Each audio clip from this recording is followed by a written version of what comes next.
ለፍላጎታቸው ገደብ አለማድረጋቸው ህዝቡ ችግር ላይ እንዲወድቅ አድርጎታል። የትግራይ ወጣት እየተሰደደ ነው። ይሄ ምንም የሚጠየቅ ነገር አይደለም። በነገራችን ላይ የትግራይ ብቻ አይደለም፣ የኦሮሞም የአማራም ወጣት እየተሰደደ ነው።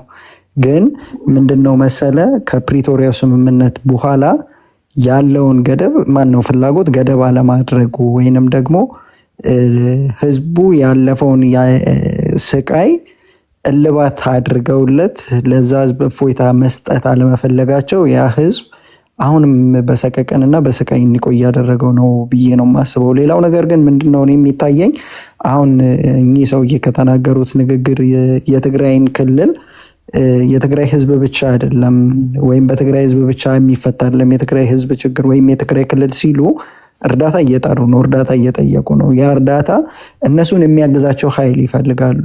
እነሱን የሚያግዛቸውን ኃይል የሚፈልጉት ለምንድን ነው? የትግራይ ህዝብ ላይ ከነሱ በላይ የትግራይን ህዝብ እያስተዳደረ ያለው አካል በህዝቡ ተቀባይነት ስላለው ነው። አንድ ሁለተኛ ነገር ደግሞ ትግራይ ክልል ላይ ከነሱ ፍላጎትና ሀሳብ በላይ የዛኛውን ኃይል ህዝቡ ስለተቀበለው ነው ብዬ ነው የማስበው። ሶ በኃይል ወይም በዛ ህዝብ ብቻ አይፈታም በሚል ምክንያት ተጨማሪ ኃይልን ሰብስቦ እዛ ያለውን ኃይል መተካት ማውጣት ወይም ማጥፋት የሚፈልጉ የሚያስመስሉ አንዳንድ ነገሮች አሉ። ግን እነዛ ነገሮች ምን ያህል ገፍተው ይሄዳሉ? ምን ያክልስ ያ ነገር መሬት ላይ ወርዶ አሁን ይሄ ያለውን እዛ ህዝብ ውስጥና ከህዝቡ ጋር ያለው መሪ ጋር ያለውን ነገር ተጋፍቶ እዛ ደረጃ ይደርሳል የሚለውን ነገር ወደፊት የምናየው ይሆናል ብዬ አስባለሁ። ወደ ሌላው ነገር ስመጣ ግን በመንግስት በኩል ታጣቂዎችን እየማረክን ነው፣ ታጣቂዎች እጅ እየሰጡ ነው፣ የሰላም ትግልን እየመረጡ ነው የሚለው ፕሮፓጋንዳ ተቋርጦ አያውቅም። ዛሬ እንደ አዲስ የሚነሳ አይደለም። በአመት በትንሹ እንደው ከመቶ ያላነሱ ዜናዎች ይሰራሉ በታጣቂዎች ዙሪያ። ጠፍተዋል፣ ተደምስሰዋል፣ ከሀገር ወጥተዋል፣ ተበትነዋል፣ እጅ ሰጥተዋል፣ ተማርከዋል፣ መሪያቸው ተይዟል፣ መሪያቸው ተገሏል ምናምን ይባላል። በኦሮሞ ነፃነት ጦር በኩል ሁላችንም የምናስታውሰው አለምነህ ዋሴን ሳይቀር የኦሮሞ ነፃነት ጦር ዋና አዛዥ ጃልመሮ ሞቷል ተብሎ ዜና የተሰራበት ጊዜ ነው የነበረው። ከዛ ጊዜ በኋላ ቢያንስ 2 ጊዜ ለድርድር ቀርቧል ጃልመሮ ከዚህ አገርን ከሚመራው መንግስት ጋር ማለት ነው። እና ሰራዊትን ማርከናል፣ ሰራዊትን አሸንፈናል፣ ሰራዊት የሰላም ትግልን መርጦ ወደ ሰላም መጥተዋል ለሚሉት በሁለት መንገድና በሁለት ምክንያት ነው ሊነገሩ የሚችሉት። የመጀመሪያው አንድም መሬት ላይ ዱላ ሲጠነክርና እነሱ ያንን አካባቢ በእጃቸው እንዳላደረጉት ሲሰማቸው ሽንፈታቸውን ላለማመን በእጃቸው እንዳለ ራሳቸውን ለማርካት የሆነ አካባቢ የሆኑ ሰዎችን ያመጡና ተማርከዋል እነከሌ እጅ ሰጥተዋል ብለው ራሳቸውንና የራሳቸውን አባላት ለማስደሰት ነው የሚደረገው። ሁለተኛው ነገር ደግሞ ለምንድን ነው? ተስፋ ለማስቆረጥ እየታገሉ ያሉ ታጋዮችን ወይንም ትግል ላይ ያሉ መሳሪያም አንስተው ወይንም ደግሞ በሀሳብም ትግል ላይ ያሉ አካላትን ተስፋ ለማስቆረጥ እከሌ ተይዟል፣ እነከሌ ተጋለዋል፣ እነከሌ ተማርከዋል፣ እነከሌ በሰላማዊ መንገድ እጅ ሰጥተዋል ይባላል ማለት ነው። እንግዲህ ኦልሞስት 7 ዓመት ኢትዮጵያ ውስጥ ጦርነት ሳይቆም ወይም ውጊያ ሳይቆም እስካሁን የቀጠለበት ሁኔታ ነው ያለው። የታጠቁ ኃይሎች ቁጥራቸው እየጨመረ የሚንቀሳቀሱበት ቦታ እየሰፋ ከዛም አልፎ ዛሬ ላይ መንግስት ገደብ የሰዓት ገደብ በማድረግ ህዝቦችን እሱ መጠበቅ ባለመቻሉ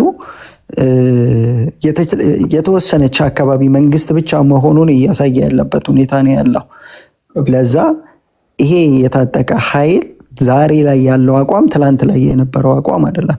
በግልጽ በመናገር በምንችለው ሁኔታ ኦሮሚያ ላይ ታጥቆ የሚንቀሳቀሰው ኃይል ትላንት ባለው አቋም ላይ አይደለም ያለው። አማራ ክልል የሚንቀሳቀሰው የታጠቀ ኃይል ትላንት ባለው ሁኔታ ላይ አይደለም ቆሞ ያለው። አሁን 1-2 ፎቶዎችን በመንግስት ኮሚኒኬሽን በኩል የተለቀቁትን ማንሳት ወይም ማሳየት ይቻላል። በዛው ልክ ደግሞ በታጣቂዎች በኩል የሚወጡ ፎቶዎችን ብታይ እንደ ከብት እንደ እንስሳ ነው የመከላከያ ሰራዊት፣ የክልል ልዩ ኃይሎች፣ የክልል ፖሊሶች፣ ሚሊሻዎች ሳይቀሩ እየተነዱ ብርሃኑ ጁላ ተማርኳል፣ እኛም ምርኮኞች ነን፣ አባታችን ምርኮኛ ነው እኛም ደግሞ ተማርከናል እያሉ ኢንተርቪው እየተደረገላቸው ያለው ማለት ነው። እና አለው ድምፄ አለ አጠቃላይ ኦኬ። ስለዚህ ይሄ የማርከናል እና የእጅ ሰጥተዋል ድራማ የነበረ ነው፣ አሁንም አለ፣ ወደፊትም ሊቀጥል የሚችል ነገር ነው። ይሄንን ስል ግን የሚማረኩ ሰዎች ወይም ደግሞ ወደ መንግስት የሚገቡ ሰዎች የሉም እያልኩኝም አይደለም። እነዛም በሁለት መንገድ አሉ። የመጀመሪያዎቹ ከቤታቸው ሲወጡ አላማቸውን ሳያውቁ የወጡ አካላት ካሉ ትግሉ በቃ እንደከመን ሰለቸን ብለው መንገድ ላይ ሊወርዱ ሊቆሙ የሚችሉ አሉ። አንድ አባባል አለ በኦሮሞ ነፃነት ሰራዊት በኩል የሚባል ትግል ባቡር ነው፣ ታጋይ ደግሞ ባቡር ውስጥ የሚሳፈረው ነው። ትግሉን የሚመራው ሹፌሩ ሊሆን ይችላል። በየፌርማታው የሚወርዱ ግን ብዙዎች ይኖራሉ። ትልቁ ነገር ግን የባቡሩ ፌርማታ መጨረሻ ላይ መድረስ ነው የሚባል አባባል አለ። እኛ የባቡሩን መሳፈራችንን ሳይሆን የባቡሩ መጨረሻ መድረሳችን ነው ትልቁ ታርጌታችን የሚባል ነገር አለ። ደክሟቸው አሟቸው ወይንም ደግሞ አቅቷቸው ከትግል የሚወጡ አሉ። ሁለተኞቹ ግን መንግስት ሆነ ብሎ ትግልን ለማንኳሰስ፣ ትግልን ለማስጠላት፣ ታጋይ ስምን ለማጥፋት ታጋይ አስመስሎ ወደ ሜዳ የላካቸው ኃይሎች ሜዳው ላይ ሲታወቅባቸው፣ ሜዳው ላይ እንደ ልብ እነሱ እንደፈለጉት መረጃ መሰብሰብ ሲያቅታቸውና ሲደረስባቸው ነፍሳቸውን ለማዳን ቀጥታ ወደ ላካቸው አካል ይገባሉ። እነሱ ላይ ያ ዜና ይሰራል ለማለት ነው። አመሰግናለሁ። ቴንኪው። የቡርቃ ዝምታ ወደ ቅድስታችን እንሄዳለን። አስቀድማኛለች። እኔን አስቀድማለች። እሺ፣ አመሰግናለሁ ቴዲ። በመጀመሪያ ደረጃ የድሉ ይሄ ሳምንት የድል ሳምንት ነው። አሁን ቡርቃ ዝምታ የኦነግ ደጋፊ ወንድማችን እንደገለጸው በሺዎች የሚቆጠሩ መከላከያ ተማርከው በፋኖ ግብረ ኃይል ማለት ነው ተቆጣጥረው እኛ ምርኮኛንን የብርሃኑ እንደ አባታችን ምርኮኛንን ምናምን ሲሉ የተንቀሳቃሽ ምስል በሰፊ እየተዘዋወረ ነበር በድህረ ገጾች። ይህ መመልከት ትችላላችሁ። አንድም አምስትም አስርም ሆኖ የሚወጣ ልክ አሁን የቡርቃ ዝምታ እንዳስረዳው የመንግስት ተልእኮ ተቀብለው የገቡ ወይም ደግሞ የትግል ጽናት የህዝብን ትግል ጽናት ይዘው ያልወጡ ሰዎች ሊወጡ ይችላሉ። ግን በገፍ እየተማረከ ያለው የመከላከያ ሰራዊት ወይም የፌዴራል ሰራዊት ነው። በትግራይ በኩል ያልከው አንፎርቹኔትሊ ብዙ ሰው ሊያስከፋ ይችላል። ከሻቢያ ጋር የተጣመረ ኃይል ታጣቂ ኃይል ይሸነፋል ብዬ አምናለሁ። ጂኦግራፊክ ዋር ስለሚሆን ማለት ነው። ያኔ ፎሪን ኢንተርቬንሽን ይኖራል። የዩናይትድ አረብ ኤምሬት ቅምጥ ነው ፌዴራል መንግስታችን እንደምታውቀው ምናምን ከባድ መሳሪያና አየር ኃይል ድሮኖችን አዝንቦ የመጠቀምና ሌሎች ሰርድ ፓርቲ ኢንተርቬንሽኖች የመክተት ሁኔታ ስለሚኖር ከባድ ነው የሚሆነው። ነገር ግን የህዝብ ድጋፍ እስካለው ድረስ የትግራይ ህዝብን ከለላ ያገኘ ኃይል ዛሬም መቀሌ ገብቶ ቢገባ በሽምቅ ውጊያ ይወጉታል። ሲሰለቸው ልክ ባለፈው ጦርነት እንደሆነው ይወጣል ማለት ነው እና የነጌታቸው ክንፍ ይሁን የሃኛው ክንፍ የህዝብ ከለላ ያለው ክንፍ ያሸንፋል ማለት ነው። የፌዴራል መንግስትን ተገን አድርጎ የህዝብ ተገን የሌለው መንግስት ቢገባ ዋጋ የለውም። በአማራ ክልል ስትመጣ ቫይስ ቨርሳ ነው። ለእኛ የማይሰራ የብአዴን አመራር ያው እርምጃ ይወሰድበታል። ምንም ጥያቄ የለውም። እኛ ከተማ ማንይዘው የትግራይን ጦርነት ስለተማር ነው የሽምቅ ውጊያ የምናደርገው። ከተማን ነው የሚደበድበው። ሜርሲለስ የሆነ መንግስት ነው። እነ ዶክተር ጸጋዬ ወጥተው የቱለማ ብሔርተኛ ነው እያሉ ነው። ከኦሮሞም ወርዶ የጎሳ ብሔር ሁላ እየተጠራ ነው። ወለጋ ልክ ከአማራ እኩል ድሮን እየዘነበበት የተወሰነ ምዕራብ ሸዋ አካባቢ ድሮን እየዘነበበት ምናምን ሲጠይቁ አይ ኤርፖርቱን እኮ ሙሉ በሙሉ ኦሮሞ አድርገናል ምናምን ብለው ፌክ እንትን ዶክመንተሪ እየሰሩ ኦሮምኛ የሚናገር ፓይለት ሆስተስ ምናምን እያሳዩን እያሳቁን ነው። እና አንድ የኦሮሞ ብሔርተኛ ባለፈው ሲናገር የልማት ጥያቄ ስንጠይቅ ኤርፖርቱን ኦሮሞ አረግን እያሉ ለምን ይቀልዳሉ ምናምን እያለ ነው። እና ሜጋ ፕሮጀክቶች ምኖች ያው ሰሜኑ ላይ እየደረሰ ያለውን የመድቀቅ ሁኔታ ሁላችን የምንመለከተው ነው። በዛሬ ላይ መከላከያ ከባድ ኪሳራ ደርሶበታል። አሁን ህዝብ ቅቡልነት የለውም። በ7 ዓመት 5 ርዕሰ መስተዳድር ተቀይሯል። ይሄ ማለት በርዕሰ መስተዳድር በክልል ፕሬዝዳንትነት ደረጃ እንኳን ታማኝ አማራ ማግኘት ታማኝ አገልጋይ ማግኘት አቅቶታል ኦህዴድ። 5ኛ ርዕሰ መስተዳድር ላይ ነው ወንድማችን ቴዲ። ስለዚህ በማንኪያ ነገር እያልኩ ሳምፕል ልስጥ። እዚህ ቤት የለመድኩት እንደዛ ስለሆነ ማንኪያ ነገር ምን ያክል ለብልጽግና እያፈነገጠ መሆኑን ማሳያ ነው። ተሽሮ 5ኛ በ7 ዓመት ካየ ማለት ነው። አያምናቸውም ማለት ነው። እንግዲህ እኛ ገረድ ነው የምንላቸው፣ ተላላኪ ነው የምንላቸው የታወቀ ነው። እዚህ ቤት ሁሉ የሚደጋገም ፖለቲካ ነው የምታውቀው። እንደዛም ተብሎ 5ኛ ላይ ደርሰዋል እና ላሊበላ ከተማ ኤርፖርቱን 13 ጊዜ ይዞታል ፋኖ በ7 ዓመት። እንደ ቀልድ ነው ወክ እያደረግን ገብተን የምንወጣው ማለት ነው። ወልዲያ ከተማ ላይ እንደዛ፣ ደባርቅ ላይ እንደዛ፣ መራቤቴ እንደዛ፣ ሸዋሮቢት እንደዛ እና ከተሞች ገብተን እኛ መቆጣጠር ማስተዳደር ስለማያቅተን ሳይሆን ለህዝባችን ከለላ መሆን ስለምንፈልግ የከባድ መሳሪያና የድሮን ጥቃት ለመከላከል ስንል ነው ይዘን ምንለቀው ምናፈገፈገው። 10% ነው እየተጠቀምኩ ያለው ብሎ ፊልድ ማርሻል ብርሃኑ ጁላ የሚዝተው ለምንድን ነው? ታንክ እንዲጠቀም ስላልፈቀድንለት ነው። የሽምቅ ውጊያ ላይ ታንክ ይዞ ታንክ ለታንክ ከተማ ለከተማ በመርካቶ በፒያሳ ጥፍጥፍ እያለ ሊዋጋ አይችልም። ድሮን ሊጠቀም አይችልም። እና ልክ እንደ ትግራይ ጦርነት ገብቶ መስጊድን፣ ትምህርት ቤትን፣ መዋዕለ ህጻናትን፣ ቤተክርስቲያንን ምንን ጭፍጭፍ አድርጎ እንትን ማለት ነበር እሱ ፍላጎት። እኛ አልፈቀድንለትም። ከተሞች ይዘን ኦፕሬሽን ሰርተን ነው የምንለቀው እንጂ ከተሞች ይዘን ህዝብ አናስደበድብም። የከባድ መሳሪያ ውርጅብኛ እንዲካሄድ አንፈቅድም ማለት ነው። ዞሮ ዞሮ ግን የህዝብ ቅቡልነት እንዳልኩ ነው። ብአዴን እንኳን ርዕሰ መስተዳድር 7 ነው የሚቀይረው። አማራ ክልል ምክር ቤት 2ቱን ተከታታይ ስብሰቦች ብትሰማ ባለፈውን ጭንቅላት የሚያስይዝ ሁኔታ ላይ ነው። ተላላኪን የምንላቸው የምንወቅሳቸው ሰዎች፣ እኛ በጠላትነት የፈረጅንባቸው ሰዎች እንኳን ህዝብ ቅቡልነት አጥቷል እያሉ ነው። ትዝ የሚል ከሆነ የዛሬ 3 ዓመት ተመስገን ጥሩነህ ወደ ፌደራል ሲዘዋወር በላይ እንደገደ እየተሞካሸ በክልሉ ላይ እኛ በጣም እየተተቸን ነው፣ ከሞትም ማምልጠን እየተሰደብን ነው ምናምን ብሏል። እና የህዝብ ድምጽ በመሆን አፈንግጠው የወጡ ተላላኪ መሆን በቃን ያሉ እንደ አቶ ገዱ አንዳርጋቸው የውጭ ጉዳይ ሚኒስትር የነበሩ የለውጡ ከፍተኛ አመራር የነበሩ ከፊት የነበሩ ሰዎች በእስር ያለ ፍትህ በመታሰር የሚገኙት የአማራ ምክር ቤት ሰብሳቢ የነበሩት አቶ ዮሐንስ ባያለው ምናምን ተናግረዋል። ህዝብ ቅቡልነት የለም፣ ይሄ ቀኝ ግዢ ነው፣ አማራን በቀኝ ግዢ ነው እየያዛችሁት ያላችሁት ብሎ ተናግረው በእስር ተዳርገዋል። የፓርላማ አባሉ ክርስቲያን ታደለ የማይረሳ ነገር ነው፣ በየቀኑ የምናነሳው ነገር ስለሆነ ማለት ነው። ስለዚህ ፍጹም ሙሉ በሙሉ ቅቡልነት ትችት ቢኖር እንኳን ያው ስርዓት አልበኝነት የመንግስት ትጥቅ ትግል ምንጊዜም ሲደረግ ስርዓት አልበኝነት የመንግስትና የተለያዩ በደሎች የመካሄድ ነገር ሊኖር ይችላል። ይሄ የትጥቅ ትግል ዓለም አቀፍ ገጸ ባህሪ ነው። ነገር ግን መንግስት ወይም የፌደራል መንግስት ምን ያክል ቅቡልነቱን በአማራ ክልል እንዳጣ፣ በአማራ ህዝብ በአጠቃላይ እንዳጣ ነው። ዛሬ ላይ ሴሌክቲቭ አውትሪጅ አለ። የአንድ ሰው ባህል ኢንከሬጅ ይደረጋል፣ አድቨርታይዝ ይደረጋል። የኛ ባህል ነውር ነው። የኛን ነገስታት የድሮ ነገስታት እነሱ ይጠቅመናል ከስርዓቱ ጋር ብለው የሚያስቡትን ያወድሳሉ። የኛን መጥራት ግን ነውር ነው፣ ወንጀል ነው። እኛን ይወክለናል ብለን የምናስበውን ሰንደቅ ዓላማ መቀባት ወይም ማሳየት እንደምታዩት ካፌ መሰው እስከ ተራንትን ወንጀል ነው። መስቀል የኛ በዓላት ማክበር የተከለከለ ነው እና ይሄን ስለንቦና ለመስበር እያደረጉት ነው። አማራው ሰላም መጸባቸው በወኪሎቹ ስለተናገረ የትጥቅ ትግል አንስቶ የመጨረሻ አማራጭን አልፈነቀልም አልገደልም ስላለ የስነልቦና ሰባራ ለማድረግ ነው። ይሄን ደግሞ እየታገልን ነው እኛ ነው እና ይሄን ትግል ቅዱስ ትግል ነው። በጠላትነት ማንንም ህዝብ አይፈርጅም። ከህዝብ ጋር መነጋገር እንደምንችል የተለያዩ የፋኖ አመራሮች በተለያየ መድረክ እየተናገሩ ነው። ጠላት ህዝብ እንደማይደረግ መንግስት እንደሚነዘውም ጽንፈኝነት እንዳልሆነ ህዝብን ጠላት አድርገን እንዳልተነሳም በተለያየ አጋጣሚ የተለያዩ የአማራ ልሂቃን እየተናገሩ ነው።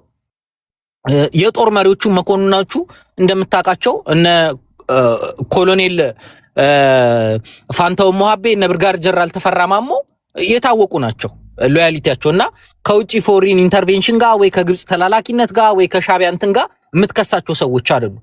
ይህ የህዝብ ጥያቄ ነው፣ ልታፈኑ አትችልም። ታጊዎቹን በአንድ ቀን ጨርሰ ብትገድል ጥያቄውን እስካልፈታ ድረስ ህዝቡ ላይ ያለና ነገም ሌላ ወጣት ይነሳል። ዛሬ ላይ ቪዲዮ በድረ ገጽ የሚተላለፉት አይተህ ከሆነ ሚሊሻ የሰፈር ውሻ እየተባለ እየተዘፈነ ህፃን ልጆች ሲዘምሩ አይታል አይደል ቴዲ? እነዛ ልጆች ገና 13 እና 14 ዓመት ለአቅመ አዳም እንኳን ሳይደርሱ እድሜያቸው መሳሪያ ወይም ቀለሃ መተኩስ በሚችሉበት ሰዓት ትጥቅ እንደሚያነሱ ጥርጥር የለውም። ያ ማሳያ ነው። በስነልቦና ደረጃ ነው አማራ የደረሰበት ሁኔታ ይሄ ነው። ሚሊሻ የሰፈር ውሻ እያለ ህፃን ልጅ ቃቃ ሲጮት የ6 ዓመት እና የ7 ዓመት ህፃን ልጅ እያየን ነው። እና ይሄ ትጥቅ ትግል ከባድ የሆነ ህዝባዊ ድጋፍ አለው። አንድም የፎሪን ጋቨርንመንት በጀት የለንም። በጀት ተመድቦልን አይደለም የምንታገለው።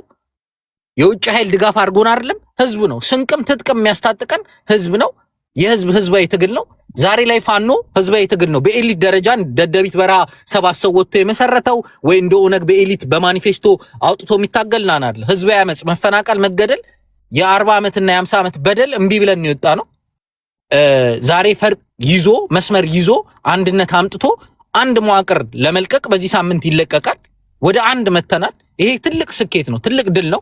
የድል ሳምንት ነው ያልኩም ለዚህ ነው። በርካታ የአገዛዙ ሰራዊቶችን በመማረክ አንድነት ያመጣንበት፣ ትግሉን ፈር ያስያዝንበት፣ ህዝባዊ ቅቡልነታችንን ከምንም ጊዜ በላይ የጨመርንበት ሳምንት ስለሆነ ከፍተኛ ደስታ ይሰማኛል። በባለፈውም አርበኛ እስክንድር ነጋ ከ10 ቀን በፊት የወጣው መግለጫ ይታል የተለያዩ ስቴት ዲፓርትመንት ላይ ያሉ እንቅስቃሴዎችና እንትኖች ስታይ ከፍተኛ ሙገሳና ችሮታ እየተገኘበት ያለ ሁኔታ ነው። ኦን ደ አዘር ፓርት ስትመጣ ደቂቃ አለኝ መሰለኝ አይደል ቴዲ? ቅቡልነት ያጣበት ሰዓት ነበር። በብሔርተኛ ስም በኦሮሞ ጉያ ሊደበቅ ነበረ። ኦሮሞዎች አክንትፍ ብለው የተፉበት ሰዓት እየሆነ ነው። ይሄን ብዬ ደመድምና በሁለተኛ ዙር ቀጥላለሁ። አመሰግናለሁ ወንድማችን ቴዲ።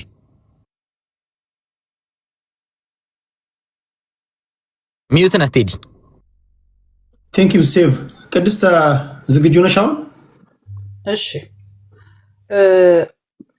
የመጀመሪያው ርዕስ ላይ ትንሽ መሄድ ፈልጋለሁ። በተለይ የትግራይ ክልልን በሚመለከት የተነሱ ሀሳቦች ላይ እንግዲህ የትግራይ ክልል አመራር እንዳሉት የትግራይ ክልል ቆይቷል በጣም ከፍተኛ ችግር ውስጥ ከገባ። ያው ጦርነቱ እንደሚታወቀው በጣም አድቅቆት በጣም ብዙ ዋጋ አስከፍሎ የነበረበት ነው። ከጦርነቱም በኋላ የፕሪቶሪያው ስምምነት ከተደረገ በኋላ ብዙም ያልተረጋጋ፣ በፕሪቶሪያው ስምምነት መሰረት ፌዴራል መንግስትም መወጣት የነበረበትን ኃላፊነት ሳይወጣ ሙሉ ለሙሉ ክልሉን ለህወሓት አስረክቦ የወጣበትና የትግራይ ክልል ህዝብ ታዛቢ ያጣበት ህይወት እንዲመራ የተደረገበት ነው። አንደኛ የትግራይ ክልል አንዱ የኢትዮጵያ ክልሎች ውስጥ የሚመደብ ነው። ኢትዮጵያ ውስጥ እስካለ ድረስ ፌዴራል መንግስት ሀገሪቷን እያስተዳደረ ባለበት ሁኔታ በትክክል የተሰጠውን ኃላፊነት እኔ ተወጥቷል ብዬ አላስብም። አይነው የፖለቲካ ቁማር ነው። ማድረግ የነበረበትን እንዴት አድርጎ ማሸነፍ እንዳለበት ብቻ አስልቶ ሙሉ ለሙሉ ለህወሓት ሰጥቶ ሲወጣ ህዝቡ በጣም በሚያሳዝን ሁኔታ እዛ ክልል ይታወቃል። ህወሓት እንዴት እንደምትሰራ ይታወቃል። በብዙ መንገድ ህዝቡን ፕሮቴክት ማድረግ ነበረበት። ከጦርነት የተመለሰ ቡድን ነው። በጣም የፖለቲካ ፍላጎት እንዳለው ይታወቃል። ምን አይነት ናሬቲቮች ይዘው እንደተነሱ ይታወቃል። ግን ይሄ ሁሉ ነገር እየታወቀ የትግራይን ህዝብ ያለምንም ሃይባይ ዝም ብሎ ለህወሓት አስረክቦ መውጣቱ የመጀመሪያ የፌዴራል ክልል የፌዴራል መንግስቱ ለህዝቡ ምንም ርህራሄ እንዳላሳየ እና አስልቶ የሰራው የፖለቲካዊ ብቻ ብልጠትንና እንዴት አድርጎ ህወሓትን ማድቀቅ እንደሚቻል ብቻ አስቦበት ሄደ። ግን ለምስኪኑ የትግራይ ህዝብ ምንም ትኩረት ያልተሰጠበት ነው። ከዛ በተጨማሪ ህወሓት ራሱ የትግራይን ህዝብ እንግዲህ ከረጅም የትግል ጊዜ ታሪኩ ጀምሮ በባርነት ይዞታል ብዬ ነው እኔ የምለው። ሁልጊዜ በባርነት ነው የያዘው የትግራይ ህዝብ። ነፃ ወጥቶ አያውቅም። ላለፈው 27 ዓመት ሌሎች አካባቢዎች ይሻላሉ ከትግራይ ህዝብ ይልቁንም። ምክንያቱም በኤርትራን በማስገንጠል ውስጥ 27 ዓመት ሙሉ የትግራይ ህዝብ ሲታገል የቆየው ለኤርትራ ነፃነት ነው። ምንም ያገኘው ነገር የለም የትግራይ ህዝብ። ስለዚህ ሁልጊዜ የትግራይ ህዝብ መጠቀሚያ የሆነ ባርነት ውስጥ ይዞት ከህወሓት ውጭ ሌላ ሐሳብ እንዳይሰማ ተይዞ መከራውን እየከፈለ ያለ ነው።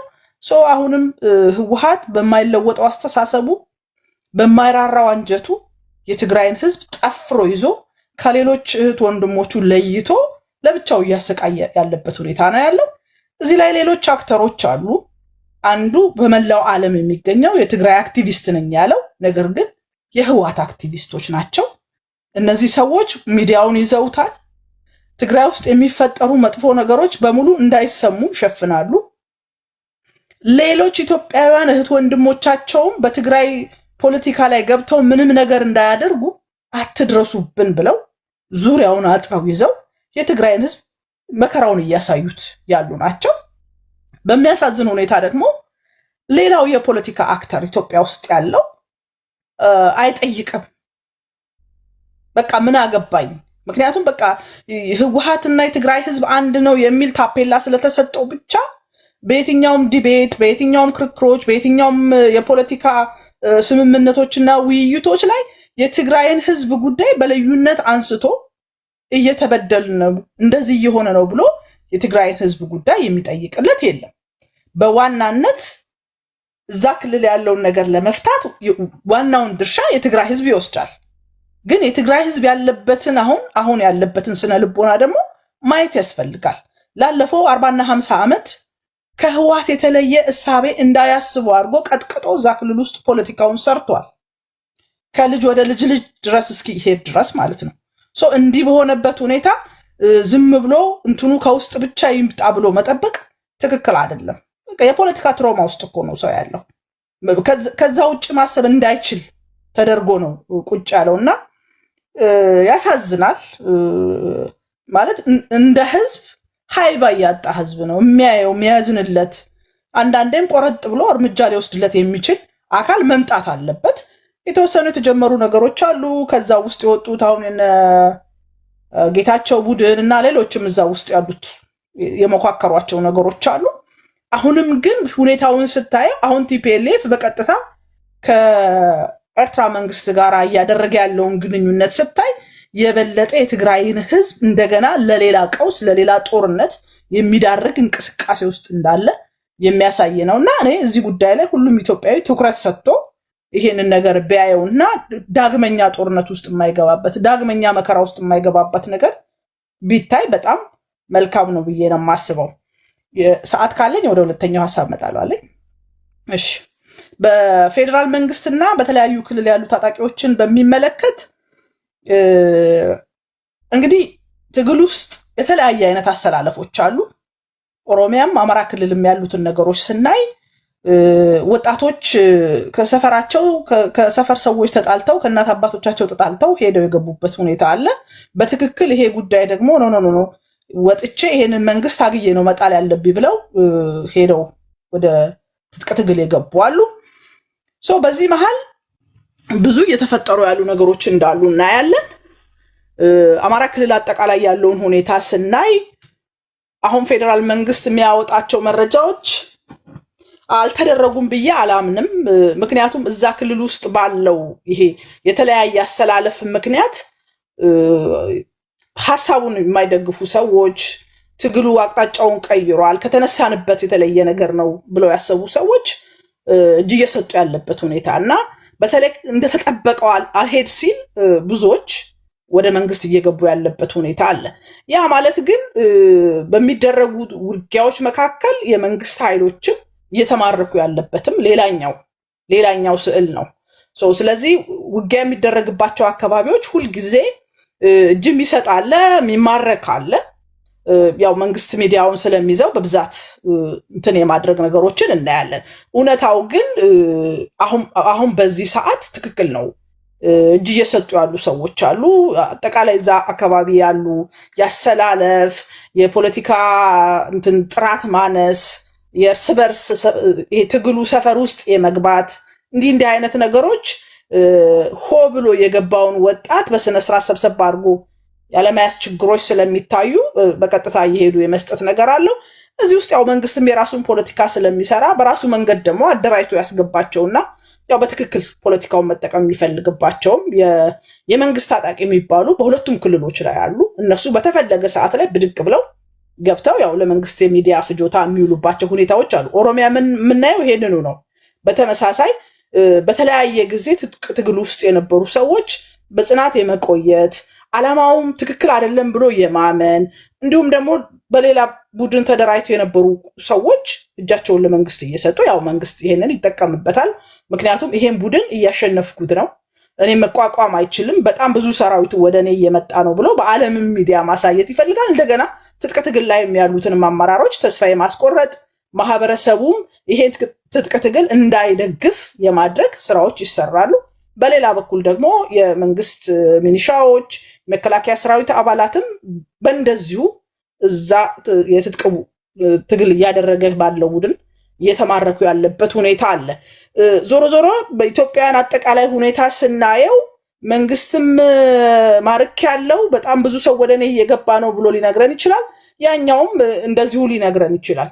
በመሃል ግን ኦሮሚያም ይሁን አማራ ክልል ግን የተረጋጋ ሰላም ወይም ደግሞ ሁለቱ ማዕከላት ሰፊ ቦታዎችን ሸፍነው ይዘው ተቆጣጥረው ህዝቡን ወደ ተረጋጋ ህይወት የማምጣት እንትኖች እስካሁን ድረስ የሉም። ይኸው 2-3 ዓመት አለፈን። ምክንያቱም አሸንፍ ያለው ነው በሁለቱም አካላት ሁልጊዜ አሸንፍ ያለው ነው ማርክ ያለው ነው እንደዚህ አድርግ ያለው ነው። ግን ለህዝቡ ሰላም የሰጠው የትኛውም አካል በበላይነት ተቆጣጥሮ አብዛኛውን ቦታ የያዘባቸውን ሁኔታዎች እያየን አይደለም እና በእንደዚህ ሁኔታ ሰላም ማምጣት አይቻልም። አሸንፍ ያለው ገድዮ ያለው ማርክ ያለው ምናምን ምንም የሚያመጣው ለውጥ የለውም። ቴንኪው ቅድስታችን ታፕ እያደረጋችሁ ላላችሁ ቴንኪው ከልብ ነው የማመሰግነው። ታፕታፑን እየገፋችሁ ኦነግ ደጋፊ ከገዢው ፓርቲ ደጋፊዎች ካላችሁ አንድ ለማካተት ሙከራ አድርጋለሁ። አንድ ብቻ ከዛ ጽድት ያለ ውይይት ቶሎ እንዲደርሳችሁ ይህንን ነው አድርገው። ዛጉዌ ይሰማል? ይሰማል። እሺ ዛጉዌ ሶሪ የማ ደጋፊ ነህ? እኔ የመንግስት ደጋፊ ነኝ። ቴንኪው። እሺ ከመንግስት አንድ ተገኘ ማለት ነው። ስለዚህ በቃ ከእናንተ ጋር ትንሽ ቆይና የፕሮግራሙ መጠቃለያ ይሆናል ማለት ነው። እሺ ዛጉዌ ምን ትላለህ? እስኪ የተነሱ ሀሳቦችን ሰምተሃል ወንድሜ? አዎ የተነሱ ሀሳቦችን ሰምቻለሁኝ። አንድ ነገር ግን በወፍ በረር የሆነ ነገር ማሳየት እፈልጋለሁ። ምንድን ነው ከመጀመሪያ ከነገስታቱም ጀምሮ የነበረውን ታሪክ ስናይ ግብፅ እንግዲህ የጊዮንን ውሃ ለመጠቀም የምታደርጋቸው ርዕሱን ሰምተሃል? የተወያየንበትን ሰምተሃል? ከርዕሱ እንዳትወጣ ነው። ለምሳሌ ላስታውስ ካልሰማ ለሌሎቻችሁም ለአዳዲስ ሰዎች የደቡባዊ ትግራይ አስተዳዳሪ የነበረው ሀፍቱ ኪሮስ አሁን የስምረት ፓርቲ ምክትል ሊቀመንበር ነው። የትግራይ ህዝብ ችግር በትግራዋይ ብቻ የማይፈታበት ደረጃ ላይ ደርሷል ብሏል። የትግራይ ህዝብ ከሞላ ጎደል የኤርትራን ህዝብ ወደ መምሰል እየተቃረበ ነው። በየጊዜው ማህበራዊ መሰረቱ እየተናጋ እየተሰደደ ነው። በቅርቡ እንኳን እኔ እዛ አካባቢ ሰመራ አካባቢ ነበርኩኝ፣ ሁመራ አካባቢ ነበርኩኝ። እንደዚሁ የሚሰደድ አካባቢውን ለቆ ማይወጣ ህዝብ የለም። ስለዚህ በተቻለ መጠን የትግራይን ህዝብ አሁን ባለው ሁኔታ አይደለም በእኛ በትግራዋይ ቀርቶ በሌሎች ጣልቃ ገብነት ራሱ ካልሆነ በስተቀር በእርግጥ የትግራይ ህዝብ ችግር በትግራይ ነው መፈታት ያለበት ብዬ አምናለሁ። ነገር ግን አሁን ያለው የትግራይ ህዝብ ችግር ሊነገር ከሚገባውም በላይ ነው ብሏል። ምን ትላለህ? ሌላኛው የመንግስት ሰዎች የፋኖ ኃይሎችን እየማረክን ይላሉ። የፋኖች ደግሞ ውሸት ነው ይላሉ። እንዲሁም ደግሞ የመንግስት ሰዎች መልሰው የኦነግ ኃይሎችን እየማረክን ነው ብለው ይኸው እዚህ በዩቲዩብ ላሉ እንደማሳያቸው የተማረኩ የፋኖ ኃይሎችን የኦነግ ኃይሎችን ከነ መሳሪያዎቻቸው ያሳያሉ። የፋኖች ደግሞ ውሸት ነው ይላሉ። አንተ ልቦና ያሳየ በሳምንቱ ስታነብ ያገኘው በዚህ ዙሪያ ላይ ፖለቲካዊ ዜናዎችና አንተ ትንታኔ ምንድን ነው? እሱን ንገረን እስኪ። ቴንክ ዩ ቴዲ። ምንድን ነው የትግራይ ጉዳይ እንግዲህ ህወሓት የምትለውም ሻዕቢያ የምትለውም ተናቦ የሚሰራ ለስልጣኑ በዘር ሀረግ ብቻ ስልጣኑን ማስጠበቅ የሚፈልግ እንጂ ለትግራይ ህዝብ ደንታ እንደሌለው ይታወቃል። ነገር ግን በአይዲዮሎጂ በራሱ ማኒፌስቶ እንዲሞትለት ለሱ አይዲዮሎጂ እንዲሞት ተደርጎ የተሰራ ፕሮፓጋንዳ አለ። ከሱ ውጭ ሌላ በስልጣን ዘመን የሚመራው ካለ ለአንዴና ለመጨረሻ ያ ማህበረሰብ እንደሚጠፋ አድርጎ ሲስልና ሲያስረዳ የነበረ ሶሳይቲውን ግን ለሱ ስልጣን ማስጠበቂያ የሚጠቀም ህወሓት የሚባል አረመኔ ቡድን አለ ወይም ደግሞ ፓርቲ አለ። ይህ ምንድነው? ከደርግም ጦርነት ጀምረ ስታይ ሀውዜን ላይ የተደረገውን ድብደባ ከጎኑ ለማሰለፍ የራሱን ማህበረሰብ አስጨፍጭፎ ደርግ ደበደበህ የሚል ፕሮፓጋንዳ ሰርቶ ህዝቡን ከጎኑ አሰልፎ ያ ሁሉ ስቃይና መከራ ሲያደርስ የነበረ ነው፣ ይታወቃል። ሂድ በባድመም ጦርነት ላይ የሚገርም ነገር ቴዲ፣ እኔ አጠር አድርጌ ዋና ኮንሴፕቱን ነው ማቅረብ የምፈልገውና በዛን ሰዓት የቦርደር ጥያቄ ገፋኝ ሳይሆን ያ ሁሉ መስዋዕትነት ተከፍሎ አስመራ ሊገባ እንግዲህ ዘመቻ ፀሐይ ግባት የሚባል በኮንክሪት የተሰራ ምሽግ እንግዲህ በዚህ ምሽግ ከፈረሰ ፀሐይ በምስራቅ አትወጣም እስከሚባል ፉከራ ድረስ ያ ሁሉ ነገር መስዋዕት ተከፍሎ አስመራ ሊገባ ሲባል ተመለስ ነው የተባለው። አውትፑቱ ምን እንደሆነ አይታወቅም። ሁለቱ ኃይሎች የግብፅን እኔ ቅድም በወፍ በረር ታሪኩን ለሁሉ ግልጽ ለማድረግ ፈልጌ የነበርኩት ያንን ለማስረዳት ነው። እና ይሄ ግብፅ ይሄ ሻዕቢያ የምትለውና ይሄ የአቦይ ስብሃት የዘር ሐረግ ስልጣን ያለ ይሄ ኃይል የትግራይን ህዝብ ከማንም ከእርዳታ ከሴፍትኔት ከ15 ኪሎ እርዳታ ውጭ ሌላ ምንም ያገኘው ጥቅም የለም የሱን ስልጣን ከማስጠበቅ ውጭ። ይሄ እኮ ይታወቃል። ኢትዮጵያን እያመሳት ያለው ኃይል እኮ ይሄ ነው። ይሄንን ግን አሁን በተወሰነ መልኩ ቢሆን የተረዳው ማህበረሰብ አለ። ኦልሞስት አሁን እያፈነገጠ ለምን ባለፈው እንግዲህ ታስታውስ ከሆነ ከማዕከላዊ መንግስት ጋር ሸሽተው ወደዛ ከገቡ በኋላ ከኤርትራ መንግስት ጋር ለመስራት አድግራት አካባቢ ላይ የራሳቸውን ቢሮ ማህተም መቀማት ነው የጀመሩት። ይሄ መዘጋጃ ማህተም። ይሄን ሲያዩ ነው ይሄ ሰራዊት እንዴ ከነዚህ ጋር ነበር እንዴ ምን አገለግለው እኔ ናቸው እንዴ የሚመሩን የሚለው ወደ ጫካ ነፃ መሬት ሃራ መሬት ብሎ የወጣው ኃይል እኮ የነሱን ሁኔታ በማየት እኮ ምንም ርህራሄ የለውም ለማህበረሰቡ ምንም። ይሄ ግን የነሱን ጥቅም ያስከብር እንዳልኩ በሚዲያ ጋጋታ በምን ጋጋታ በየቦታው እስከ ዓለም እስከ ቢቢሲ እስከ ጀርመን እስከ የተለያዩ ስቴት ጋር ሰንሰለቱ ስለነሱ ድምጽ የሚጮህ ብዙ ነው። ቅድም እንዳልከው አንተም ያንን ማህበረሰብ ለመታደግ ውጭ ያለ ዲያስፖራ የሆነ ኮንትሪቢዩት ባደረግ ያለውን ነገር ራሱ መፍትሄ ማምጣት የሚችል ኃይል ነበር። ኖ የሚያስጠብቁት የዚህ ህወሓትና ህወሓታውያንን ስልጣንና ስልጣን ብቻ ነው። ስልጣኑ ሲወድቅ ኢትዮጵያ ትፈርሳለች። የሱ ስልጣን እስካለ ደግሞ እንደፈለገ አድርጎ ታላቂቱን ትግራይ እኮ ለ100 ዓመት መስርተው ይሄ ያሰብ ወደምትለው እኮ በድንግርግር የቀረ የራሱ ገንዘብ እኮ ነው። ሁለቱ ተናበው የሚሰሩት እኮ ነው። የኢትዮጵያን ሪሶርስ ለ100 ዓመት ከበዘበዙ በኋላ በቂ የሆነ ኃይል ይዘው ለመገንጠል ነበር እኮ ወደብ ይዘው።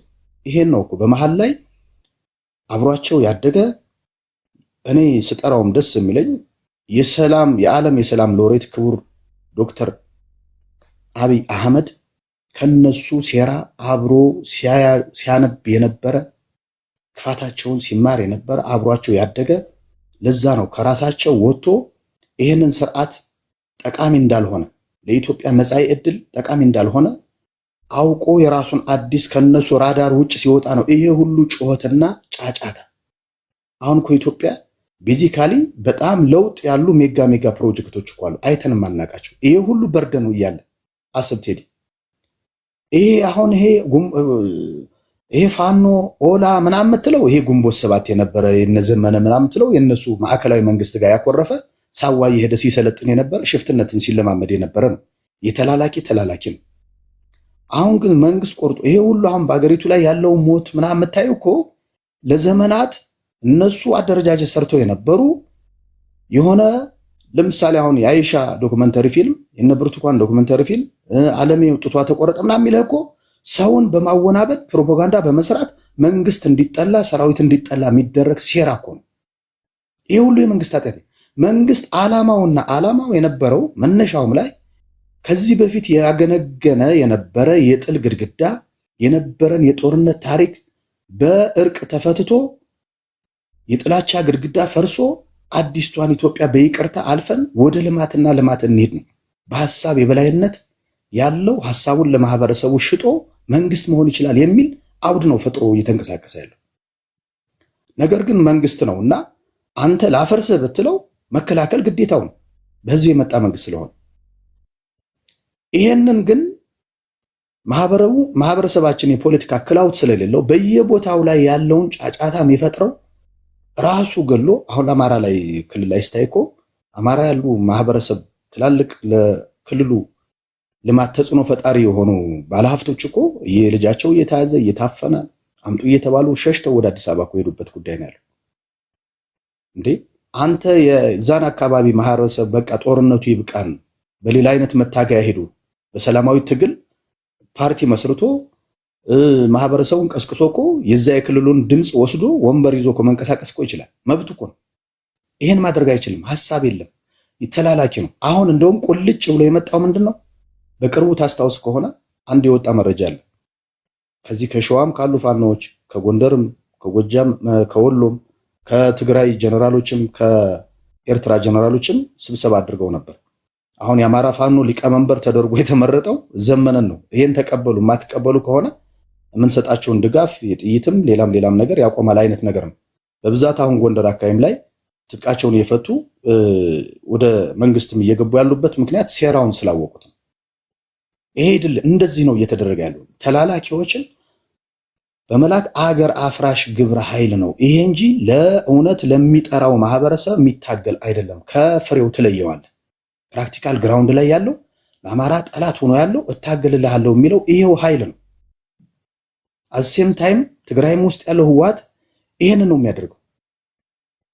ይሄን ግን መንግስትን ለማስጠላት የሚሰራ ፕሮፓጋንዳ ግን አገርን ልናጣ ሁሉ እንችላለን። ቴዲ እኔ አንደርላይን የማደርገው ነገር ይሄ በአይዲዮሎጂ የማይገናኝ ሐሳብ ያለው ስብስብ በአራቱም ማዕዘን ላይ ሽፍትነት በየጫካው ያለ ማንተን አገርን ለማፍረስና ለሌላ ተልኮ ፈጻሚ ለውጭ ባንዳ አሳልፎ ለመስጠት ነው። የነ ግብጽም ጫጫታ ቴሪቶሪውን የማያዙ ጉዳይ በዘላቂነት የአባይ ጉዳይ ለመጠቀም ምክንያቱም ወደ ቀይ ባህርኛ ከተጠጋን እድገታችን ስለሚፋጠን የኛ እድገት ከሷ እድገት እሷን የምትቆጣጠረው አይነት ባላንስ ሆኖ መቀጠል ስላለበት ነው። አሁን የኢትዮጵያ የእድገት ስትራቴጂ ንድፍ ስላሰጋቸው ነው ጫጫታ ሁሉ የበዛው። ይሄኛው ተላላኪውን ታስታውስ ከሆነ ባለፈው ፓርላማ ላይ ክቡር ጠቅላይ ሚኒስትር ላይ የምታስታርቁን ከሆነ ያሰብ ጉዳይ ላይ ብዙ ለምነናል፣ ኢሳይያስ ጋር ብዙ ተነጋግረናል፣ የሚሆን ነገር አይደለም። ይሄም የማይፈታ ከሆነ ግን ጦርነቱ ከተጀመረ ማን እንደሚያሸንፍ ግልጽ ነው የሚል ሲል ተነስቶ በሮ ካይሮ ነው ሄደው። ካይሮ ሄዶ ግን በሚስጥራዊ እንትን አሰብን አሳልፎ ሰጥቶ ነው የመጣው። እንደዚህ ናቸው። ይሄ ነው ትውልዱ ግን ምንድነው የነበረውን ፍለው በደንብ ማየት አልተቻለም፣ እንዲታይ አልተደረገም። የሚያደናግሩ ብዙ ኃይሎች አሉ። ነጅዋር እኮ በቃ መንግስትን የሆነ የቤት ስራ እንሰጠዋለን እንዲህ እናደርጋለን ያሉ እኮ ነው ህዝቡን የሆነ እንዲገደልም የሆነ ነገር እንዲደረግም ጮህት እንዲልን መንግስት የለም እንዲባል። መንግስት ሲጀመር አንድን ሀገር የሚወድ አካባቢውን ሶሳይቲውን በደንብ ስለ ሀገራዊ ጉዳይ ፍቅር ካለው እንትን ማለት ይችላል። ተንኮል ካሰበ አንድ ሰው መንግስት አቅም የለውም ማስክሌት ነው ለማስባል የሚደረጉ ስራዎች በሙሉ ከጥላቻና ከተላላኪነት የመጣ ነው። ይሄንን ነው እኛ መረዳት ያለብን። ሀገር እንደ ቀልዳ ይሄ ስርዓት የራሱም ጥሩም ይሁን መጥፎ ነገር ሰርቶ ያልፋል። ሀገር ግን ትላንትም ነበረች፣ ዛሬም አለች፣ ነገ መቀጠል አለባት። የማትቀጥል አይነት የሚመስል ሀገርን አሳልፎ ለመስጠት ከዛ ውጭ ግን የሆነ ኮስት ቤኔፊት አናሊሲስ ያልተሰራበት አውትፑቱ ምን ሊሆን እንደሚችል በቃ መፍረስ እንጂ እርስ በርስ የጎጥ ከቦታ ቦታ ማንንቀሳቀስበት አይነት አውድን እንደሚፈጠር ከወዲሁ መገመት ያስፈልጋል። የራስህን ግን አንዴ ቃል ኦኬ ጨርሻለሁ። አንዴ ቃል ተጠቅልል። እሺ፣ ስለዚህ ሁላችንም እንደ ሀገር ማሰብ መቻል ያለብን ሀገር እንድትቀጥል ሰፋ አድርገን ወደ ሰፊ ሆነን ማየት መቻል አለብን። ያለውን ጂኦፖለቲክስ ሁኔታ በደንብ ማጥናትና በዛ ጉዳይ ላይ ነው እንትን ማለት ያለብን። የውስጣዊ ጉዳይን ቁጭ ብሎ መነጋገር ይቻላል። ህዝብ ላይ ናሽናል ዲያሎግ ማድረግ ይቻላል። ህዝቡ ኢትዮጵያዊነት አንድነቱ ነው የሚፈልገው አብዛኛው የኢትዮጵያ ማህበረሰብ በቃ። ስለዚህ በዛ ልክ ነው ሰፋ አድርገን ማሰብ ያለን እንጂ እከሌ እንዲህ ያደረገኝ እንዲሆነኝ የግል ቂምህን በግል ወንጀለኝነት ያንን ለመሸፈን የሚደረጉ ነገሮች ሁሉ አገራዊ አንድነታችንን የሚያፈርስ ነው ለማለት ነው። ቴዲ ስለሰጠኝ እድል አመሰግናለሁ። ቴንክ ዩ ዛጌ ከልብ አመሰግናለሁ። አዲስ ታይምስ አለ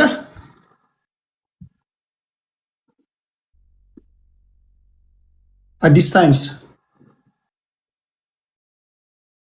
ሰዎችን ማጣራት ጀምራችሁ እንዴ? በጣም የሚደብር ነገር ነው። በትግሉ ጊዜ አብሮ ያሉ ሰዎችን ገና ካሁኑ ማጣራት ጀምራችሁ አባረውታል። አዲስ ታይምስ ከመጀመሪያ ጀምሮ አብሮ የነበረ ሰው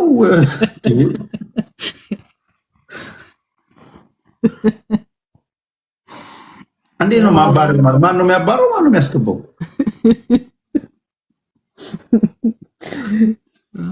በየቀኑ ነው እኮ የሚቀየርልክ ሰፈር አካባቢ እኔን አገው አድርሰውኛል። አሁን አገው ናት ምናምን አገው አድርሰውኛል። ቀጥሎ ደግሞ ያለው እሺ አዲስ ታይምስ እስኪመጣ ወደ ሴቭ እንሄዳለን። ሴቭ 5 ደቂቃ አለ። አሁን በ5 ደቂቃ እናድርግና ከቤቱ በተነሱ ነገሮች የተጠያየቀን እያወራን እንቀጥላለን። ሌሎቻችሁ ታፕ ታፕ ታደርጋላችሁ። ሴቭ ምን ትላለህ አንተስ? ሴቭ አለ?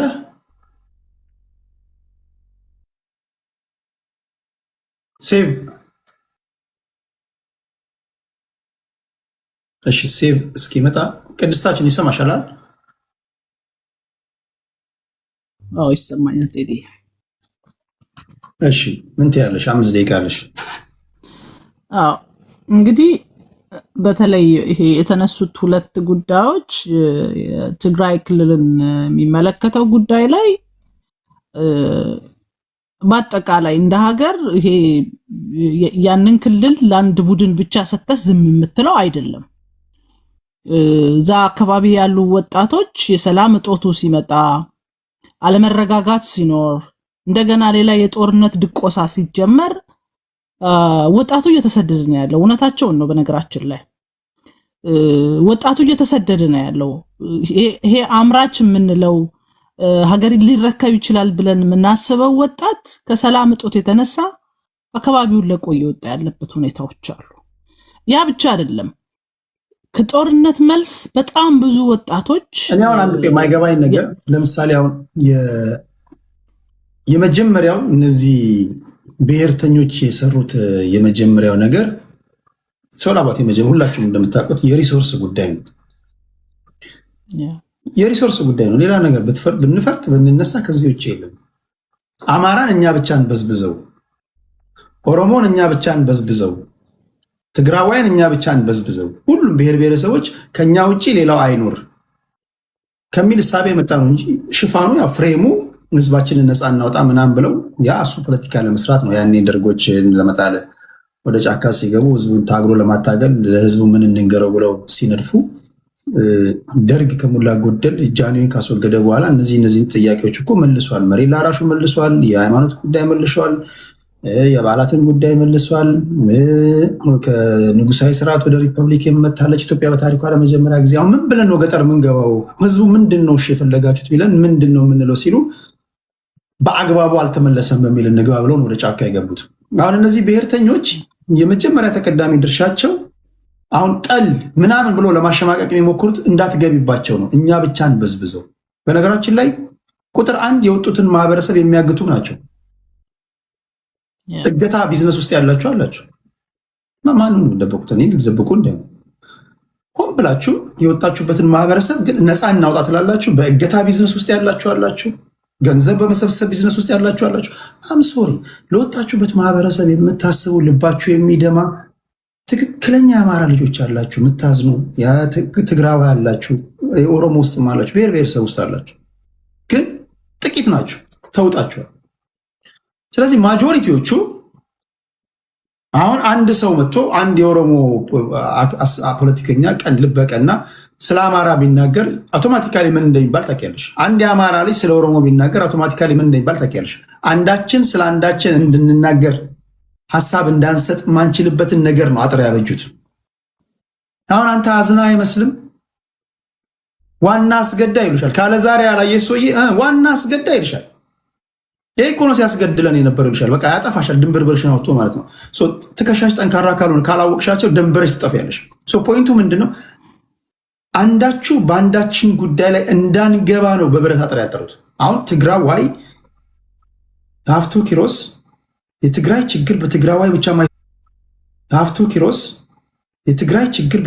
ብቻ ማይፈታበት ደረጃ ላይ ደርሷል ብሎ ሲናገር እንዴት ነው ቀና ልብ ያላቸው የኦሮሞ ፖለቲከኞች፣ የአማራ ፖለቲከኞች፣ የዜጋ ፖለቲካ አቀንቃኞች እንዴት ነው ሊገቡ የሚችሉት?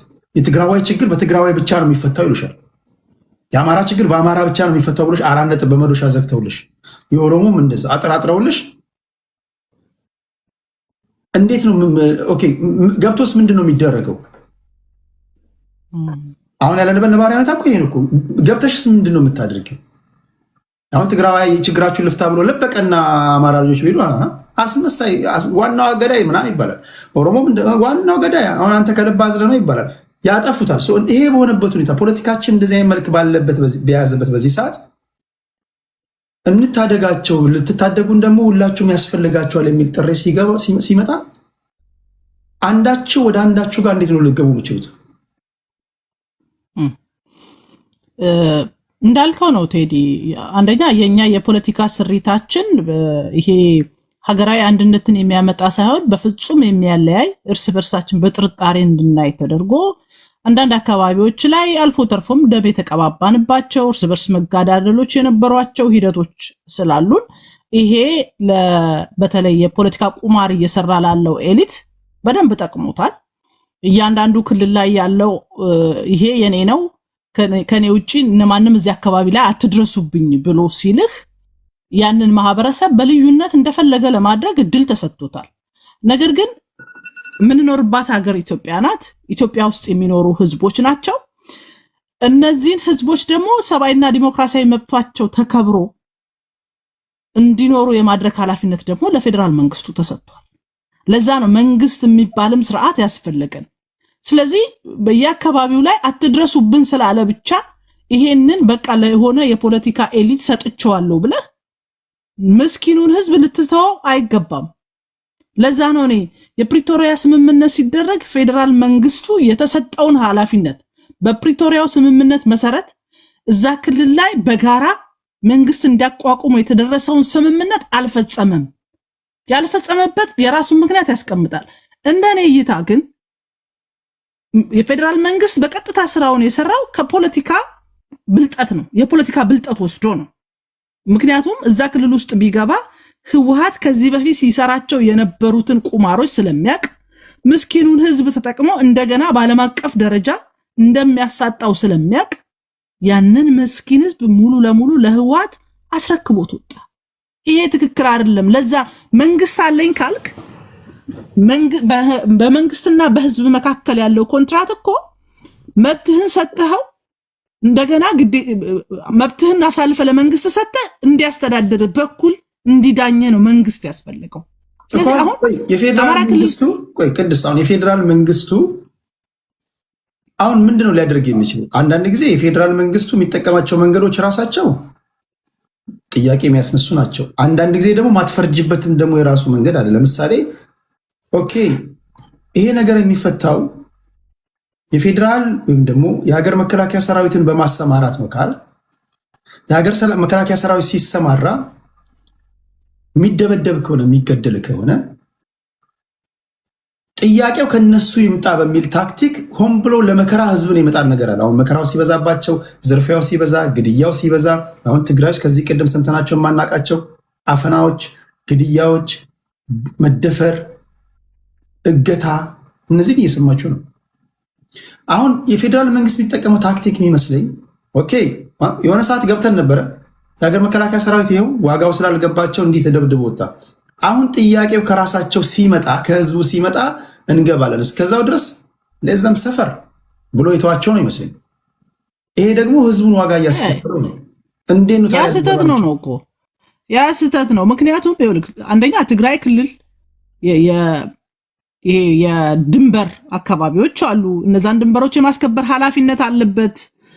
እዛ ክልል ላይ የፕሪቶሪያው ስምምነት ሲደረግ የነበረውን ድርሻ ይዞ ቀጥሎ ቢሆን ኖሮ ምናልባትም እንደዚህ አይነት የለየለት ቀውስ ውስጥ ላይገባ ይችል ነበረ። አሁን እኮ ድንበሩን ከፍቶ ህወሓት እንደፈለገ ከኤርትራ መንግስት ጋር እንዲገባ እንዲወጣ እያደረገ የፈለገውን ነገር መስራት እንዲችል ትተህ ሀገር እየመራው ነው ማለት አይታሰብም ነው። ፖለቲካም ብቻ አይደለም፣ በፖለቲካ የምታሸንፈውን ብቻ ሳይሆን ለቀሪው ህዝብ ጋራንቲ መስጠት አለበት። ኮስት ሊያደርግ ይችላል እናቃለን። በጣም ብዙ ነገር እንደሚሰራ ይታወቃል ህወሓት። የፈለገ ነገር ቢሆን ግን ህዝብህን በቃ እናንተ እንትን በሉ ብለህ ልትወጣ አይገባም። ልክ ነው። የየአካባቢው አዛዦች የየአካባቢው የብሔሩ ተወካይነን የሚሉ አካላት ሌላው ሰው እንዳይመጣበት የሚያደርጉበት ዋና ምክንያት አላቸው። ምክንያቱም ህዝቡን እንደፈለገ ማድረግ እንዲችሉ ነው። ያለ ታዛቢ እንዲያንገላቱት ነው። እኔ የከሌ ብሔር ነፃ አውጪ ነኝ ብሎ ከሱ ሐሳብ ውጭ እኮ እዛ ክልል ውስጥ እንዲሰማ አይፈለግም። ህዝቡ የፈለገውን የፖለቲካ ሐሳቤ እንዳይዝ የፈለገውን ፓርቲ መርጦ መንግስት ማድረግ እንዳይችል የተደረገበት ሲስተም ነው። ስለዚህ ከዚህ መላቀቅ ያስፈልጋል፣ ግዴታ ነው። ፖለቲካችን በነገራችን ላይ ፖለቲካችን እስካልቀየርን ድረስ እንደ አንድ ህዝብ ኢትዮጵያ በምንላት ሀገር ውስጥ ለመቀጠል በጣም ነው የምንቸገረው። እስከ መቼ ድረስ ነው በየዘመኑ የፖለቲካ እንትናችን በተቀየረ ቁጥር እስከ መቼ ነው አምባገነኖች ላያችን ላይ የሚኖሩት? እስከ መቼ ነው አምባገነኖች ህዝቡን እንደፈለገ አድርገው የሚጫወቱበት? በጣም እኮ አሳዛኝ ሁኔታ እኮ ነው የምናየው። ማለት ይሄ ህዝብ በቃ ራስህ ተወጣው ተብሎ የሚታው ህዝብ አይደለም። እሺ አሁን የኔ ጥያቄ ህዝቡ ራሱ ጥያቄ ካላቀረበ ኦኬ ፌደራል መንግስቱ እንዴት ሊያግዛቸው ይችላል? ህዝቡማ እያቀረበ ነው። ማን ሰምቶት? ህዝቡ በሁሉም ብሔር ውስጥ ያለው ችግር አሁን ስቶክሆልም ሲንድሮም ውስጥ ነው ያሉት አይደል? ይሄ በቃ ከጨቋኞቻቸው ጋር ተስማምተው እየኖሩ ነው። ጨቋኞቻቸውን እንደ ጻድቅ ቆጥረው ያሉበት ሁኔታ ነው። ለምሳሌ ቲፒኤልኤፍ ብትያቸው በአንድ ወቅት አስታውሳለሁ፣ የዛሬ 3 ዓመት ሳወያይ አንድ ልጅ ማን የሚባል ልጅ ነው 11 ቁጥር ግንባራችን ላይ የጻፉት አማራዎች ናቸው ያለው አንድ ፌመስ ንግግር ያለው ልጅ አለ። አስታውሱኝ፣ ከኔ ጋር የዛሬ 4 ዓመት የነበራችሁ ብታምንም ባታምንም ህወሓት ለኛ መልአካችን ነው አለ። እንደ አንዱ መልአክ ነው የምንቆጥረው አለኝ አልኩት። እንደ መልአክ ነው የምንቆጥረው አለኝ። የቲፒኤልኤፍ ደጋፊ ሊሆን ይችላል፣ ይሄን የማይቀበሉ ብዙ ትግራዋይ አሉ። ይሄን ግን ሌሎች ትግራዋይ በጉልበትም በውዴታም እንዲቀበሉ ካደረጓቸው ጥያቄው ከህዝብ ካልመጣ የፌደራል መንግስት እንዴት ነው ሊገባ የሚችለው? ኃላፊነት አለበት ልትምቹ እንዴት ነው ማድረግ? ምንድነው ማድረግ ያለበት? አንደኛ ህዝቡ ሚዲያ የለውም፣ ወጥቶ አይጮህም። ለመናገርም ሲሞክር እዛው ይታፈናል እንጂ የህዝቡ ጥያቄ ሌላ ነው። የትኛውም አካባቢ ምትሄድ ማለት ነው ህዝብ በሰላም መኖር ነው የሚፈልገው። በሰላም ልጆቹን ማሳደግ ነው። ሰርቶ ለፍቶ ደግሞ መኖር ነው የሚፈልገው። እዚህ ሚዲያው ላይ መጥቶ እንደፈለገው የሚሆነው የዛ አካባቢ ስርዓቱ ያስቀመጣቸው ተከፋዮች ናቸው። እነሱን እየታየ የትግራይ ህዝብ ነው ያለው፣ የአማራ ህዝብ ነው ያለው፣ የኦሮሞ ህዝብ ነው ያለው ማለት በፍጹም ስህተት ነው። መሬት ያለው ህዝብ ሌላ ነው ፍላጎቱ።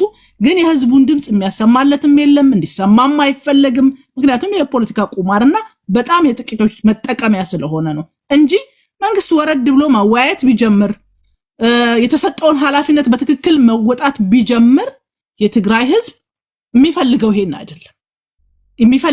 አይደለም። ከዛ ደግሞ ይሄ ብቻ አይደለም። ለምሳሌ የፌደራል መንግስት ከህወሓት የተሻለስ ምን ለህዝቡ ሊሰጠው ይችላል? አይ አንዳንዴም እኮ የምታምነው መንግስት ስታጣ ሳትወድ በግድ የመጥፎ መርጠህ ትቀመጣለህ፣ በደል ይዘህ ትቀመጣለህ። የምትሸሽበት የምትተማመንበት ቀጥሎ መጥቶ እንዲህ ሊያደርግልኝ ይችላል የምትለው አካል እስከሌለ ድረስ ያለውን ተቀብለህ ዝም ብለህ ትቀመጣለህ። ስለዚህ አማራጭ ያለው ነገር ቢመጣለት ህዝብ ወደ ተሻለው ወደ ሰላሙ ከኢትዮጵያ እህት ወንድሞቹ ጋር በሰላም የሚኖርበትን መንገድ የሚመርጥ ህዝብ ነው ያለን። የኢትዮጵያ ህዝብ እንደዚህ ነው ስሪቱም ባህሪውም። ከሁለት ያጣ ስትሆን ግን አንዱን መርጠህ ቁጭ ትላለህ። ለዛ ነው አሁን አማራ ክልል ላይ የተነሱት ቀውሶችን ስታይ መንግስት አማራ በማንነቱ በየቦታው አይገደል አምን እያለ በሰላማዊ ሰልፍ ሲጠይቅ ቆየ። እንደፈለገ በየቦታው ሲገደል የነበረውን አስቁሙልን እያለ ቆየ። መልስ ሲያጣ የሚተማመንበት መንግስት ሲያጣ ግን እንዲህ አይነት ነገሮች ተጀመሩ ማለት ነው። ስለዚህ መንግስት የተሰጠውን ኃላፊነት በትክክል ቢወጣ ኖሮ እንዲህ አይነት ቀውስ ውስጥ አንገባም ብዬ ነው የማምነው። እሺ እሱን እንግዲህ እስቲ እንዴት እንደሆነ አሁንም የኔ ጥያቄ ነው፣ ለሁላችሁም የማነሳው ነው። እናንተ ለምሳሌ አሁን እሺ በፌደራል መንግስቱ ቦታ ቀጣይ አዲስ ሬዲ ነህ? ሴቭ ካልሆነ ወደ ዛጉዌ እንሄዳለን። ሴቭ አለ? እሺ ሴቫችን እያወራ አይደለም። ምናልባት ተመልሶ ሲመጣ አስገባዋለሁ። በትንሽ ሰው ቶሎ እንዲደርሳችሁ እኔም ቶሎ ለማቆም እንዲመቸኝ ትንሽ እናወራውና ይሄ ለሁላችሁም ልጠይቃችሁ። ለምሳሌ እናንተም በፌደራል መንግስት ውስጥ ቦታ ውስጥ ብትሆኑ አሁን የብሔር ፖለቲካ ወይም ደግሞ ፖለቲካ ሀሳብ መሆኑ ቀርቶ ፖለቲካ ስለ ብሔር ማውራት ሆነ እኛ ሀገርና አሁን ያለንበት ደረጃ ላይ ደረስን። ግምጋሜ ይሰራል እኮ የ5 ዓመት ይሰራል፣ የ3 ዓመት ይሰራል፣ የ20 ዓመት ይሰራል። እኛ እኮ ከ20 ዓመት በላይ ኤክስፒሪየንስ አለን። ይሄው አሁን ያለንበት ደረጃ ላይ ደረስን። ቋንቋችን ተደበላለቀ። የተማሩ ደደቦችን አፈራን። ስቱፒድ ጂነስ የሚባሉ ማለት በዶክተር ማዕረግ የደደቡ ለማህበረሰቡ አም ሶሪ የምታዩት ነው የምትታዘቡት ነው። አንድ ሰው ሊቅ ነው ሲባል ተምሯል ሲባል የተማረ ሰው የባህሪ ለውጥ ነው የሚያመጣው የመጀመሪያው ነገር። ከዛ ደግሞ ችግር ፈቺ ነው የሚሆነው። ኦኬ አሁን የኔ ጥያቄ የብሔር ፖለቲካ እዚህ ያደረሰን ሀብቱ ኪሮስ አሁን ያለው የትግራይ ህዝብ ችግር የሌሎች ጣልቃ ገብነት ከሌለ ራሱ ማንለውጥበት ደረጃ ላይ ደርሷል አለ። አዲስ ለገባችሁ ሰዎች ላስደምጣችሁ። ብሔሮች ደግሞ በኦፒኒየን ሊደሮቻቸው እንደ አምላክ እየተቆጠሩ ነው ያሉት። ለምሳሌ ትግራዋይ እና ቲፒኤልኤፍ አንድ ናቸው ብሎ ይጀምራሉ። አንድ ከሆኑ የፌዴራል መንግስቱን ጣልቃ ገብነት የሚጠይቅ ከሆነ የሌላ ኢትዮጵያውያንን ጣልቃ ገብነት የሚጠይቁ ከሆነ ይቻላል። የሚቻል ነገር ነው። አሁን ያለው ነባራዊ ሁኔታ ህዝቡ ራሱ በቃን ብሎ ጥያቄ ካልጠየቀ በነቂስ ወጥቶ በቃችሁን፣ አሁን የኢትዮጵያን ህዝብ ድጋፍ የፌዴራል መንግስቱን ድጋፍም ወይም ደግሞ ሌላ አካላት ግቡና ከነዚህ ገላግሉን እስካላለ ድረስ ጥያቄ ከህዝቡ ካልመጣ እንዴት ነው የሚሆነው? እችን ብቻ ላስደምጣችሁና ወደ አዲስ ታይምስ ከተረጋጋ ወደ አዲስ ካልሆነ ወደ የት ነበርክ እንሄዳለን። እስኪ ስሙት። ቅድም አስደምጫችኋለሁ። አሁን መጨረሻው ላይ ልውሰድና ላስደምጣችሁ። ስሙት። ከሪፖርተር ጋር ባደረገው ቆይታ ሀብቱ ኪሮስ የደቡባዊ ትግራይ አስተዳዳሪ የነበረ ነው። አሁን ስምረት ፓርቲ ምክትል ሊቀመንበር ነው። ይሄን ያለው መሬት ላይ ፍጹም ነው የሌለው። ፍጹም ጥያቄው ምን ስለሆነ አሁን ምናልባት ቲዲኤፍ ማነው ቲፒኤፍ የመፈጸም አቅሙ እንኳን ደካማ ነው ብሎ የሚያመሳው ቢኖር ከትግራይ ለቆ ነው የሚወጣው። ይህ መታወቅ አለበት። ወደ ትግራይ ማለት ወደ አንድ ቡድን የአንድ ቡድን አሽከር ሆናለሁ ወደሚል ኃይል ሊቀላቀል የሚያስችል ፖለቲካዊ አስተሳሰብ መሬት ላይ ፍጹም ነው የሌለው። ከትግራይ ለቆ ነው የሚወጣው። ይህ መታወቅ አለበት። ወደ ትግራይ ማለት ወደ አንድ ቡድን የአንድ ቡድን አሽከር ሆናለሁ ወደሚል ኃይል ሊቀላቀል የሚያስችል ፖለቲካዊ አስተሳሰብ መሬት ላይ ቶታሊ ኢሮድድ ነው እየሆነ ያለው እና ሰመራ ስመጣ በጣም ግራዩ ቶታሊ ኢሮድ ኃይል ሊቀላቀል የሚያስችል ፖለቲካዊ አስተሳሰብ መሬት ላይ ፍጹም ነው የሌለው። ፍጹም ትግራይ ቶታሊ ኢሮድድ እየሆነች እኮ ነው ያለችው። ወጣቶች ዛሬ አሁን እየጠየቅሽኝ ባለበት ሰዓት ጠዋት ሰመራ ስለነበሩ ከሰመራ ስመጣ በጣም ብዙ የሚባል የትግራይ ወጣት ያሉበት ወደ አላቅም አሁን 30 ሰው እንደሞተ ነው እየነገሩኝ ያሉት። ማለት ቶታሊ ኢሮድድ ነው እየሆነ ያለው እና ምን ያህል ሰው ከቲፒኤፍ ወደ ቲዲኤፍ ምን ያህል ሰው ከቲዲኤፍ ወደ ቲፒኤፍ መጣ የሚል ቀልድ መቀለድ አልፈልግም። አሁን ትግራይ ውስጥ ምንድን ነው ያለው አሁን ነው እና ይሄ ደግሞ በፍጹም አሁን ባልኮች መንገድ ከበጣም ወደ በጣም ደካማ ወደ ኃይል አደጋ ውስጥ ገብቶ ወዳለ ኃይል ሊያስኬድ የሚችል አንዳችም ነገር የለም። አይደለም ሰራዊት የትግራይ ህዝብ ራሱ የትግራይ ወጣት ራሱ ከትግራይ እየተፈናቀለ አይደለም ምልሽ እንደ ጎርፍ እየወጣ ምናልባትም ትግራይ አሁን ከትንሽ ጊዜ በኋላ እንደ ኤርትራ ከተሞች ምድረ በዳ የምትሆንበት ሁኔታ ነው ያለው። ትግራይ ከጥቂት ዓመታት በኋላ ምድረ በዳ ነው የምትሆነው ይላል የደቡባዊ ትግራይ አስተዳደር ሀብቱ ኪሮስ ንግግር ነው። ማናችሁም ብትፈርጡ ብትነሱ ለዚህ ሰውዬ ለህዝቡ ቅርብ ልትሆኑ አትችሉም። ህዝቡን ያስተዳደረ ሰው ነው። አብዛኞቻችሁ ከሀገር ውጭ ነው ያላችሁት። በአይኔ ያየሁትን ሰመራ አካባቢ በቅርቡ ነበርኩኝ።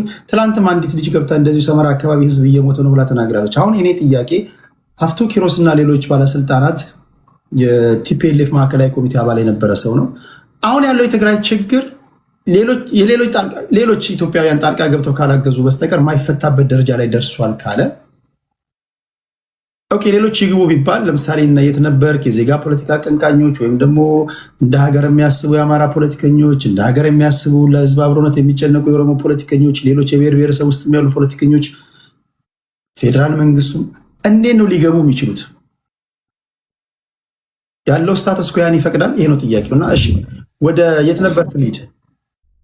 እሺ አመሰግናለሁ። መቼም በዚህ ጉዳይ ተደጋጋሚ ብዙ ጊዜ የምንናገር ሰዎች ስለሆንን ችግሮቹ የበዙ በመጡ ቁጥር ግዴታ ድምፃችንን እናሰማለን። መጀመሪያ በትግራይ ጉዳይ ላይ ልናገርና አዲስ ታይምስ ሶሪ ስለጀመርኩ አይ ተናገር፣ የሚቀጥለው ጊዜ ይሰጠኛል። ችግር እሺ እኔ ታስታውሱ እንደሆነ ወያኔ ከመውደቋ በፊት በሶሻል ሚዲያ ላይ በጣም ድምፃቸውን ከሚያሰሙ አክቲቪስት ወይም ጋዜጠኞች ከሚባሉ መካከል አንዱ ነኝ እና በዛን ሰዓት ዛሬ ድምፃቸው የጠፋ የተረሱ ብዙ የትግራይ አክቲቪስቶች፣ የወያኔ ካድሬዎች ከኛ ጋር የነበራቸው ሰጣ ገባ ምንድን ነው?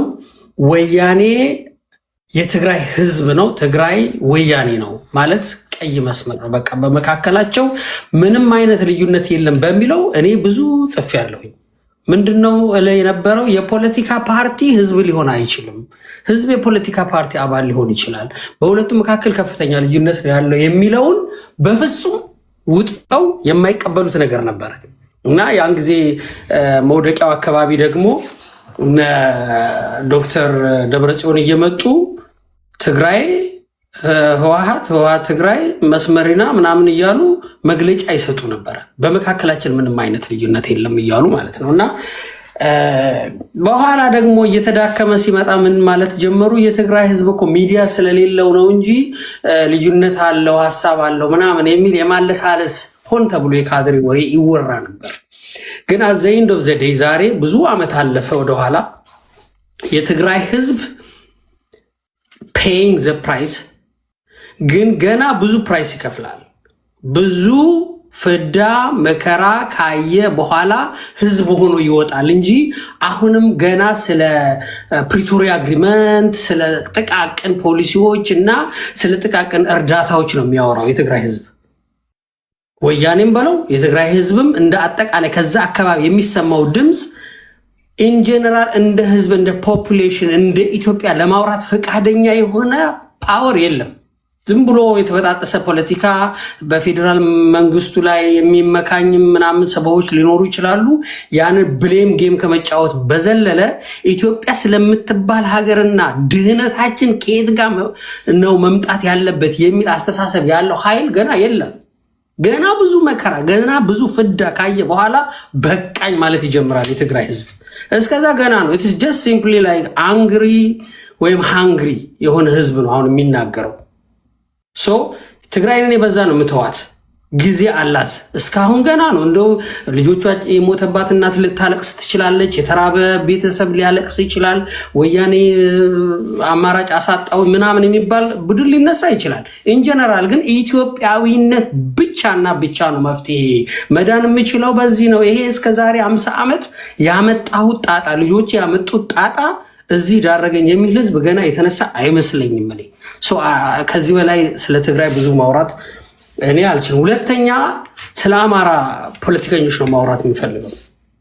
ይህንን ጣጣ ያመጡብን ሌሎች አብረው የተያዙ ነገሮች ቢኖሩም የትግራይ ህዝብ የወለዳቸው የወያኔ ቡችሎች ያመጡብን የብሔር ፖለቲካ ጣጣ ነው። ነገር ግን ልንወጣው ነው ከዚህ ልናልፍ ነው ብለን ስንታገል ስንጽፍ ስንጮህ በኋላ ላይ ወያኔ ሲወድቅ ብድግ ብለው የተነሱት የአማራ ብሔርተኞች ናቸው። ያንን ቦታ ተረክበን በወያኔ መንገድ ስልጣን እንይዛለን በሚል በእርግጥ በአማራ ህዝብ ላይ በርካታ ጥቃቶች ራሱ የኢትዮጵያ ብሔር ፖለቲካ በነገራችን ላይ የተሰራ በአማራ ላይ ነው እንጂ በሌላ አይደለም። በቃ የብሔር ፖለቲካ ስንል አማራ ጨቋኝ አማራ ምናምን የሚል ትርክት ነው እንጂ ሌላ ነገር አይደለም። ወይም ስለ ኦሮሞ አይደለም ወይ ስለ ትግራይ አይደለም ወይ ስለ ደቡብ አይደለም።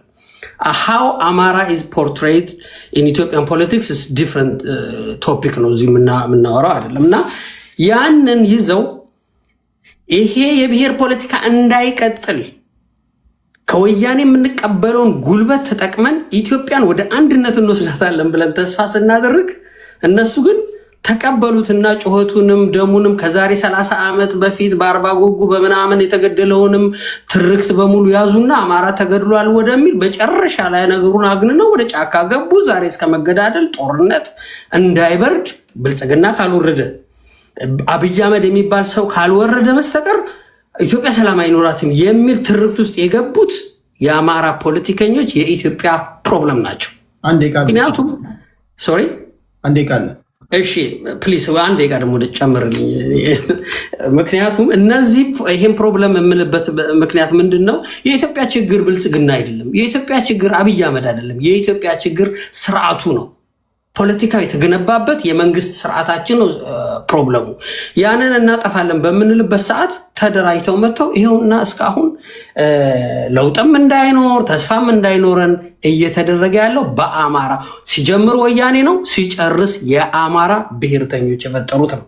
የኦሮሞው ደግሞ በዚህ መካከል ላይ ከእጃቸው ላይ ወይ በደንብ አልገባም ወይም ደግሞ አሳልፈው አልሰጡትም። እንደ ጋለ ብረት የተሸከሙት ስልጣን ኢትዮጵያን ወደ ተሻለ መንገድ እንዳትሄድ ጊዜውና ዘመኑን የሚመጥን የፖለቲካ አስተሳሰብ እንዳታራምድ ማነቆ ሆኖባቸው መሀል ላይ ቀርቷልና እነዚህ ስሪ ፖለቲካል ኤጀንትስ የኢትዮጵያ ፕሮብለም ናቸው። እነዚህ ሶስቱም የብሔር ፖለቲካውን ይፈልጉታል።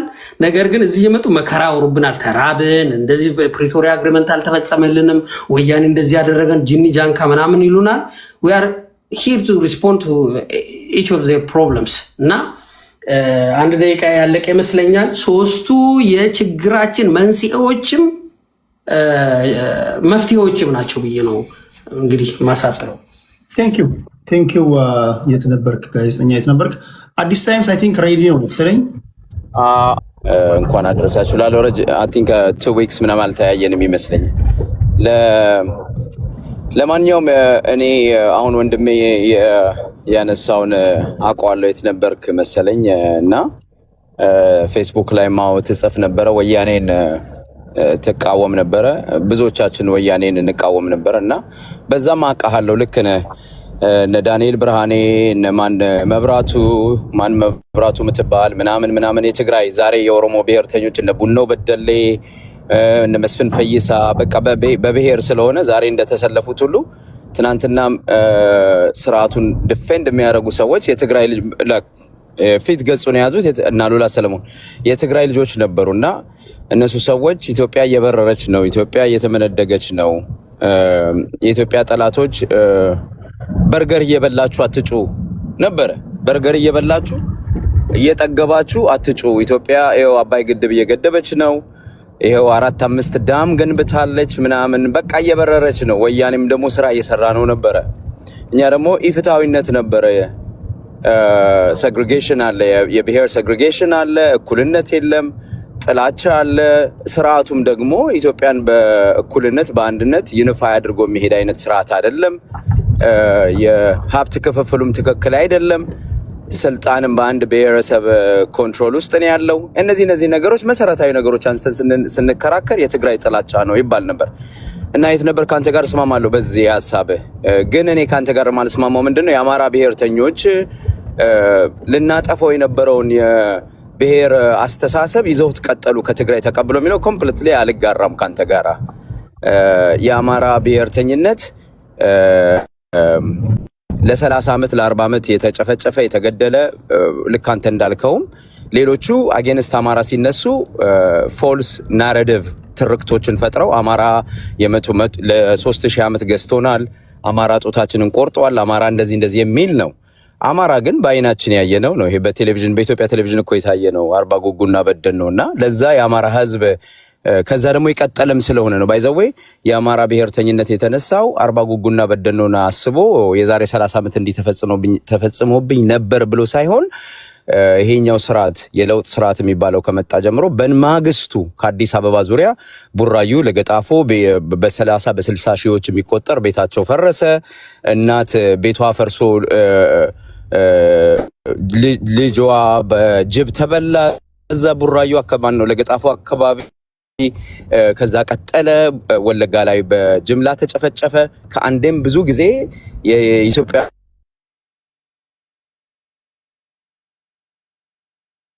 ተጨፉ ብዙ ቦታ ላይ የተደረገ ይሄ ሲደረግ የአማራ ህዝብ ሪስፖንድ እንደውም አላደረገም፣ በበቂ ሁኔታ አላደረገም እና በብሔሩ መሰባሰቡ እና በብሔሩ ተሰባስቦ ይሄንን የደረሰበትን ብሔራዊ ጭቆና መከላከሉ በራሱ ወንጀልም አይደለም። ብሔርተኝነትንም ማስቀጠል አልነበረም። ሆነስሊ እንዲሁም የአማራ ብሔርተኝነት እየተከራከረ የነበረው ምንድነው ይሄ ብሔርተኝነት ይቀየርልኝ ብሎ አብይን ደገፈው። ኢትዮጵያ ወደ እኩልነት ትምጣ፣ ኢትዮጵያ ወደ ምንድነው የሚባለው ወደ ዩኒፊኬሽን ትምጣ ብሎ የአማራ ህዝብ ባህር ዳር ላይ ወጥቶ በሰልፍ ደገፈው አብይ አህመድን። በመላው ዓለም በመላው ሀገሪቷ የሚኖር አዲስ አበባ የሚኖርም አማራውም ሌላም ኢትዮጵያዊ ደገፈው። which ይሄ ስርዓት እንዲቀጥል አማራ አስተዋጽኦ አይደለም ያደረገው፣ ውሽም አላደረገም። ይሄ ስርዓት ያለው የዘረኝነት ስርዓት እንዲፈርስ ደገፈ። ግን ይሄ ዘረኝነት ስርዓት አማራውንም ለማጥፋት ይዞት የመጣው ናሬቲቭ ምንድነው? ኢትዮጵያዊነትን መደመር የሚል ናሬቲቭ ይዞ መጣ። እሱ ታክቲካል ነበረ። ኦሮማራ የሚባለው ታክቲካል ነበረ። ራሱን አማራውን ለመሰልቀጥና አማራውን ዲሂምናይዝ ለማድረግ አማራውን እንደገና ሀብቱን ለመዝረፍ ቀየውን ነጥቆ ሀብቱን አቃጥሎ ለማባረር ያሴር የነበረ ስርዓት ስለነበረ ወዲያው ተግባር ውስጥ ገባ። ይህንን የሚያይ አማራ ሪያክት አደረገ። የሪያክሽን ነው ባይዘው የአማራ ብሔርተኝነት ሪያክሽን ነው። ይህንን አይቶ መንቀሳቀስ ጀመረ። ለዛ መልስ መስጠት ጀመረ። ይሄ በጣም ፍትሃዊ ነው። እኔ ሁሌም እንደምለው የአማራ ብሔርተኝነት ፍትሃዊ ነው። የተነሳበትም ኬዝ ትክክል ነው። እዚህ ድረስ እኔ ችግር የለብኝም። አሁን ካንተ ጋር መስማማው ምንድነው የአማራ ብሔርተኝነት ሚክስድ አይዲዮሎጂ ይዟል። ሚክስድ አይዲዮሎጂ ይዟል። ከኦሮሞ ብሔርተኝነት የሚኮርጅ አለ፣ ከትግራይ ብሔርተኝነት የሚኮርጅ አይዲዮሎጂ የሚከተል አለ። ይሄው እዚህ ከታች ያሉ ወንድሞቻችን እኛ የምናራምደው ብሔርተኝነት የመሳፍንት ብሔርተኝነት ነው። የባሪያና የንጹህ ወይንም ባሪያና ምንድነው የጨዋና የባሪያ ፖለቲካ ነው የሚሉ አሉ። አሁን በ21ኛው ክፍለ ዘመን እንዲሁም ታጋዮችን እየጠሩ እነንትና እኮ የባሪያ ልጆች ናቸው፣ እኛ ደግሞ የነገስታት ልጆች ነን የሚሉ መሃይማኖች አሉ። ስድብ እኮ አይደለም፣ ይሄ ስድብ አይደለም። መሃይማን ማለት ያው በአስተሳሰብ አላዋቂ በላቸው እንጂ በሀሳባቸው አላዋቂዎች አሉ ቴዲ፣ አላዋቂዎች አሉ። እና እነዚህ ሰዎች ያስተሳሰብ ምንድነው የተበላሸ አስተሳሰባቸውን ኢንጀክት እያደረጉ የአማራን ትግል እያበላሹት እየሄዱ ነው ያሉት። በታጋዮችም ጭምር እያየን ነው። ባይዘው በታጋዮችም ጭምር የሚደረገው ርዕዮተ ዓለም ትናንትና ሲያጠፋን የነበረ ፖሊሲ ሲቀርጽ ከነበረው ከቲፒኤልኤፍ ጋር የመተባበር ቲፒኤልኤፍን ሌጂቲማይዝ ማድረግ ኦነግን የመቀበል ከነጨፍጨፋው የመቀበልና አይ ከነዚህ ጋር ሰርተን ሀገር ለውጥ እናመጣለን ብሎ ደግሞ የማሰብ እና በዛም ደረጃ ይሄንን ያለውን ስርዓት የማስቀጠል ፍላጎት ያላቸው ፋኖችም ጭምር የአማራን ትግል እየረበሹት ነው ያሉት ማለት ነው እንጂ የአማራ ትግል ሲነሳ መነሻው ትክክል ነው፣ ሐሳቡም ትክክል ነው። የተነሳበትም ምክንያት ደግሞ እውነተኛ ነው። ስለዚህ የአማራ ብሔርተኝነት ዘረኝነትን ለማስቀጠል አልነበረም የተነሳው። እኛም ብዙዎቻችን የደገፍ ነው ባይዘው። እኔ በዘረኝነት አላምንም። ቴዲ ደጋግመን ሐሳባችን ስለሚታወቅ አስተሳሰባችን ስለሚታወቅ ይሄን መድገም አይጠበቅብኝም። ብዙዎቻችን የመሀል ሀገር ሰዎች የአማራን ትግል የደገፍ ነው። የአማራ ትግል ለኢትዮጵያዊነት የቀረበ ነው። የደረሰበትም ጭቆና እውነተኛ ነው። ኢትዮጵያንም ደግሞ ወደ አንድነት ያመጣል። አማራ መጠቃት ሲቆም፣ አማራ የፖለቲካ ሪፕሬዘንቴሽኑ በጨመረ ቁጥር፣ ራሱን እያስከበረ በሄደ ቁጥር፣ ጥያቄዎቹን እየመለሰ በሄደ ቁጥር ይሄ ያለው የጨቋኝ ስርዓት በአማራ ጡንቻ ተገፍቶ ወደ ዩኒፊኬሽን ይመጣል፣ ወደ አንድነት ይመጣል። ሳይወድ በግዱ ያው የሚጠላው አማራውን ነው፣ የሚጨቁነው በብዛት አማራውን ነው። በአማራ ጭቆና የተነሳ ሌሎች ጭቁን ብሔረሰቦች ሁሉ ነፃነትን ያገኛሉ፣ ኢትዮጵያ ወደ ዲሞክራሲያዊ ስርዓት እንሄዳለን የሚል ምኞትና ፍላጎት ነበረን። ለዛ ነው የመሀል ሀገር ሰው አዲስ አበባ ላይ ለምሳሌ እየመጡ ነው ብሎ የአዲስ አበባ ህዝብ የጮኸው ዝም ብሎ አይደለም። አማራን የተለየ ወዶ አይደለም።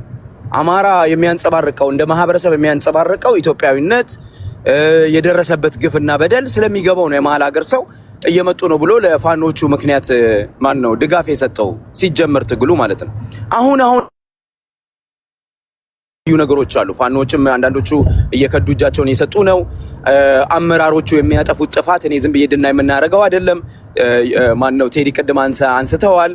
አይ ቲንክ ቅድስቴን በተወሰነ መንገድ አንስተዋለች። እጋራለሁ። ይሄ ተግዳሮት አለ። በአማራ ፋኖስ መጥራት አለበት። የርዕዮተ ዓለም መደበላለቅ አለ። ትግሉን የሚያካሂዱበት መንገድ አለ። ወያኔ መሆን ይፈልጋሉ። ልክ እንደ አቦይ ስብሃት የሰፈር ልጆች ተሰብስበው የአማራን ትግል ሼፕ ማድረግ የኢትዮጵያን ስልጣን መቆጣጠር የሚፈልጉም አሉ። ይሄ በጣም በሽታ ነው ባይዘው ይጋባል። እና አማራ ፋኖ ውስጥ እንደዚህ አይነት አስተሳሰብ አለ። ይሄ ለአማራ ትግል አሁን ላለፉት 2 ዓመታት ተግዳሮት ሆኖ ቀጥለዋል። ህዝብንም ዋጋ እያስከፈለ ያለ ነው። ትግሉ መጥራት አለበት። እኔ ይሄ ዝም ብሎ ባዶ ፕሮፓጋንዳ አላምንም፣ ይደብረኛል። በጣም ነው የምጸየፈው የአማራ ፋኖ። በቃ ልክ ጥሩ በሚሰራ ሰዓትም መጥፎ በሚሰራ ሰዓትም አማራ ፋኖ ጀግና ምናምን ግፋ ማለት አልወድም። ስተቱን ነቅፌ አውጥቼ ይሄ ስተት ነው፣ ይሄ ጥሩ ጎኑ ነው፣ ይሄ መሻሻል ያለበት ነው ማለት ነው ፈልገው እንጂ ዝም ብዬ እንደ ቆርቆሮ አንድ አይነት ነገር ሐሳብ ማንጸባረቅ አልፈልግም። ይሄ የትም አያደርስ። እኔ ባረገው ራሱ የትም እንደማይደርስ አውቃለሁ። የሚደርስ ትግል የሚደርሰው በምንድነው? በተጨባጭ መሬት ላይ ፕራክቲካል የሆነ ለውጥ ማድረግ ሲችል ነውና አሁን አመራሮቹ እያደረጉ ያሉት አንዳንድ ስህተቶች በአስቸኳይ አሁን ሰሞኑን አይተ ከሆነ ሰላዮች ናቸው ተብለው ጎጃም ላይ 3 ሴቶች ተገደሉ ማለት ነው። በጣም የሚያሳፍር ነገር።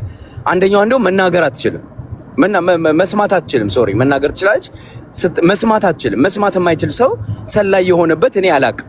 ግን እሺ ይሰልሉ ይባል፣ ይኸውልህ ይሰልሉ ይባል፣ እነዚህ ሴቶች ሰለሉ ይባል አይደል? ሴቶቹን የኢትዮጵያ ወታደር ሰራዊት መሳሪያ ተሸክሞ መጥቶ የአማራ ሴቶችን ደፍሮ እናቶችን ደፍሮ ይሄንን ሰራዊት ለቀነዋል ብሎ ለቀይ መስቀል ይሰጣል። ይሄ ፋኖ እዛ አካባቢ ያለው ፋኖ ማለት ነው። የቲፒኤልኤፍ መኮንኖችን ፈቶ ኮሎኔሎችን ፈቶ ለቋል። ጀነራሎችን በጣም ትልቅ ፓወር ያላቸው ወይንም ደግሞ በትግል ውስጥ ትልቅ አስተዋጽኦ አማራን ህዝብ በማጥፋት ትልቅ አስተዋጽኦ ያደረጉ ሰዎች ተይዘው ሁሉ ተለቀዋል ለፖለቲካ ፍጆታ ሲባል። እህቶችህን ግን በተሳሳተ መንገድ እንጀራ ርቧቸውም ቢሆን ገብቷል፣ እንጀራ ርቧቸው በወንድሞቻቸው ሞት ላይ ቆምረው እንኳን ቢሆን እህቶችን ገርፈ አስረ አስተምረ ፖለቲካል ኢንዶክትሪኔሽን አስተምረ ለአማራ ህዝብ ጥቅም እንዲውሉ ማድረግ ስችል በጭካኔ ወስኜባቸዋለሁ ስትል የማህበረሰቡን ስነ ልቦና አትረዳም፣ የማህበረሰቡን ችግር አትረዳም ማለት ነው። አንዴ ቃል አዲስ ኦኬ። እና እንደዚህ አይነት ስህተቶች አይን አውጥተው እያየን ነው። አሁን አንዳንድ ሰው አንተ የለመድነው ቴዲ ያለ አይደል? ትናንትም ዛሬም የወያኔን ስንቃወም የትግራይ ጥላቻ ነው፣ ኦሮሞ ፖለቲከኞች ስንቃወም የኦሮሞ ጥላቻ አለብህ። አሁን ደግሞ በአማራ ውስጥ እንደዚህ ስህተት የሚደረግበትን ቦታ ነቅፈን አውጥተን ስናውጣው የዚህ አካባቢ ጥላቻ አለብህ። ይሄ የተለመደ ነውና ይሄ የኢትዮጵያ ፖለቲካ የቆሻሻነት አንዱ ምልክቱ ይሄ ነው። ፖለቲካውን ነው የምለውና ሁሉ ጊዜ ምንድነው ማህበረሰብ ቫንጋርድ ያደረግነው የማህበረሰብ ውስጥ ይጠለልና አንተን የማህበረሰቡ ጠል አድርጎ ከማህበረሰቡ ጋር ማጋጨት ነው የሚፈልገው። እኔ በፖለቲካ ውስጥ ወያኔንም የታገልኩት ትግሬ ስለምጠላ ሳይሆን የኦሮሞ አብይን የምታገለው ኦሮሞ ስለምጠላ ሳይሆን አሁን ያሉትን ፋኖቶች ጥፋት የሚያጠፉትን የምታገላቸውና እንዲያስተካክሉ የምጠይቀው ስለምጠላቸው አይደለም። ማንንም የምጠላው ነገር የለም። የምወደው የኢትዮጵያን ህዝብ ነው፣ የምወደውን የአማራ ህዝብ ነው። እነዚህ መሪዎችም ጠላቶች አይደሉም፣ መሪዎች ናቸው። ግን የሚስተካከል ነገር መስተካከል አለበት። ያንተን ቴዲ ያንተን ሚዲያ በደንብ እንደሚከታተሉ ፋኖች አውቃለሁና በዚህ አጋጣሚ ጀስቲፋይ ለማድረግ አስረስ ማሬ ቢቢሲ ላይ ወጥቶ አዎ ገለናቸዋል ነው ያለው። እነዚህ 3 ሴቶች በጣም አሳፋሪ ነው፣ በጣም ያሳፍራል። እውነት ለመናገር ይቅርታ መጠየቅም ብቻ ሳይሆን መጠየቅ ያለበትም ማለት እኔ የምጠይቀው አስረስ ማሬም በዚህ አጋጣሚ ከነዚህ ሴቶች ጋር ተኝቶ መረጃ አሳልፎ የሰጠው ፋኖ የትኛው ነው? እሱስ ላይ እርምጃ ወስዳችሁበታል ወይ? እሺ ሴቶቹ ከወንዶች ጋር በመተኛት ነው ከፋኖ ቋይቺን ላንድ ላድርግ። ሴቶቹ የተገደሉት አንድ ፋኖችን አብሮ በመተኛት አብሮ ተኝተው መሰለል የቻሉት ሴቶች ከተገደሉ ራሱን ስሜቱን መቆጣጠር አቅቶት ከነዚህ ሴቶች ጋር ተኝቶ ሚስጥር አሳልፎ የሰጠው ፋኖ የፋኖ አመራር የጦር መሪ ማን ነው? እሱስ ምን እርምጃ ተወሰደበት? ዲስፕሊን መቼም እኩል ነው መስራት ያለበት። ይሄ ሰውዬ ለሴት ጋር ለመተኛት ብሎ ሚስጥር ያሳለፈው ሰው እሱ በነፃ እየተንጎማለለ እነዚህን ሴቶች ደግሞ ገደልኳቸው ማለት አያስኬድም። ሁለቱም መገደላቸው ትክክል አይደለም። እኔ በተለይ ሴቶቹ መገደላቸው ትክክል አይደለም ባይ ነኝ።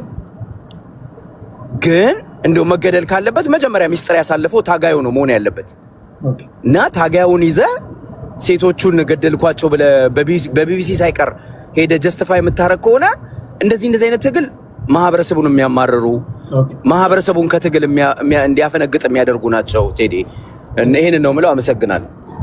ይሄ ያልከው ነገር ትክክል ነው። ቅድም እኔም ያልኩት እኮ ነው። ለምሳሌ የትግራይ ህወሓት ሰዎች የሌላ ብሔር ተወላጅ ቢያገኙ አጥበው አልበሰው አብልተው ይሸኛሉ። ትግራዋይን ሲያገኙ ግን ያግታሉ። በተለይ ትግራዋይ ሆኖ ቤተሰቦቹ ውጭ የሆነ ድሮ ያወራ ነው እኮ ድሮ አሁን ጌታቸው ረዳ ሲናገር የሰማችሁት እኛ ድሮ ስናወራ የነበረው ነው። ዋና የገቢ ምንጭ ነው። በተለይ ቤተሰቦቻቸው ውጭ ትግራዋይ ሆነ ቤተሰቦች ውጭ ከሆንክ ኢትዮጵያ ውስጥ ነው የምትሰማኝ ትግራዋይ፣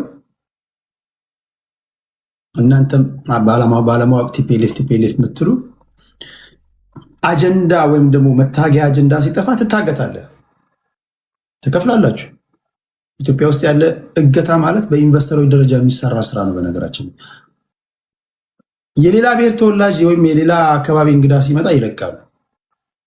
አማራ አክቲቪስቶችም ጋር እንደዛው አይታችሁ ከሆነ አሁን የኦሮሞዎች እንዴት እንደሚንከባከቡ እንዴት እንደሚጠብቋቸው በዛ መንገድ አሳይተው መርተው ይለቋቸዋል። አማራን ሲያገኙ ግን በጭካኔ ይገላሉ። ኦሮሞም ጋር ስትሄዱ አማራዎችን ካገኙ መንገድ መርተው ምናምን ይለቃሉ። ለምሳሌ ብዙዎችን ሰምታችኋል። ኦሮሞዎችን ሲያገኙ ግን አርሶ አደሮች ላይ ሆነውን አይታችኋል። የተረሸኑ አርሶ አደሮችን መብራት ቆርጠው በጨለማ ይገሏቸዋል። እኔ ምን እንደሆነ አላውቅም። እነዚህ ታጋይ ነን የሚሉ ነፃ እናወጣቸዋለን የሚሉ የወጡበትን ማህበረሰብ የነሱን ያህል የሚጠላ የለም። ሰማይና ምድር ቢያልፉ የወጡበትን ማህበረሰብ የኛ ሀገር አክቲቪስቶች አም ሶሪ በዚህ ውስጥ አላችሁ፣ ለማህበረሰብ የምታስቡ ጥቂቶች አላችሁ። ግን አብዛኛውን ስታዩ ሲጀመር የሪሶርስ ጉዳይ ነው ብሔርተኛም የሚያደርግ ከኛ ውጭ ሪሶርሱን ማንም አይጠቀም ነው። ለሌላ ሰው ያላቸውን ለሌሎች ያላቸውን ርህራሄ ለራሳቸው ማይኖራቸው ምክንያት እኔ ይገርመኛል በጣም። እኔ አንዳንድ ጊዜ ህዝቡን ለመጨረስ ወይም ደግሞ ህዝቡን ለማሰቃየት በበቀል የተነሳሱ ይመስለኛል። አሁን አንዳንድ ጊዜ አማራ አክቲቪስቶችን ስታዩቸው ለህዝባቸው ያላቸውን ጥላቻ ስታዩ ይሄ ህዝብ ምንድን ነው የበደላቸው ያስብላል። ለሁላችሁም ይሰራል። ለሁሉም የብሔር ፖለቲከኞች የሚሰራ ነው እና ይሄ ነገር እጃቸው ተቆረጠ የተባለው የዛ ውጤት ነው። እነዚህ ምስኪን ሴቶች ምንስ ቢያጠፉ ሲሰልሉ ተገኙ ተብሎ እነዚህ ልጆች ትግራዋይ ቢሆኑ እርግጠኛ ያገሏቸው፣ የኦሮሞ ብሔር ተወላጅ ቢሆኑ አገሏቸው፣ የሌላ ብሔር ተወላጆች ቢሆኑ አገሏቸው። አስቂኙ ነገር ይህንን ጀስቲፋይ ለማድረግም ከሀገር ውጭ ያሉት የሚሄዱት ርቀት ነው የሚያስቀኝ። 3 ሴቶች ሲሰልሉ ተገኙ ተብለው ተገደሉ። ይህንን ቃል አቀባዩ መግለጫ ሰጠበት። በቃ የመጀመሪያው ቬሪ ፈርስት ቲንግ ማውገዝ ነው የመጀመሪያው ነገር።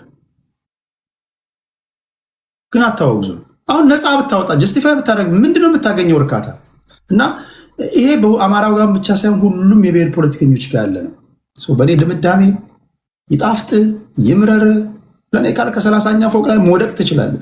ለወጣበት ማህበረሰብ የዛ ማህበረሰብ አክቲቪስት ነኝ ፖለቲከኛ ነኝ እንደሚል እኔ እፍኝ በማትሞላ እድሜ ተወልጄ ነፍስ እስካወቅኩበት ጊዜ ድረስ ከወጣንበት እንደሚሉ ለወጡበት ማህበረሰብ እነዚህ አክቲቪስቶች ፖለቲከኞች እንደነሱ የማህበረሰባቸው ጠላት ግን አይቻላቅም፣ ጠል አይቻላቅም።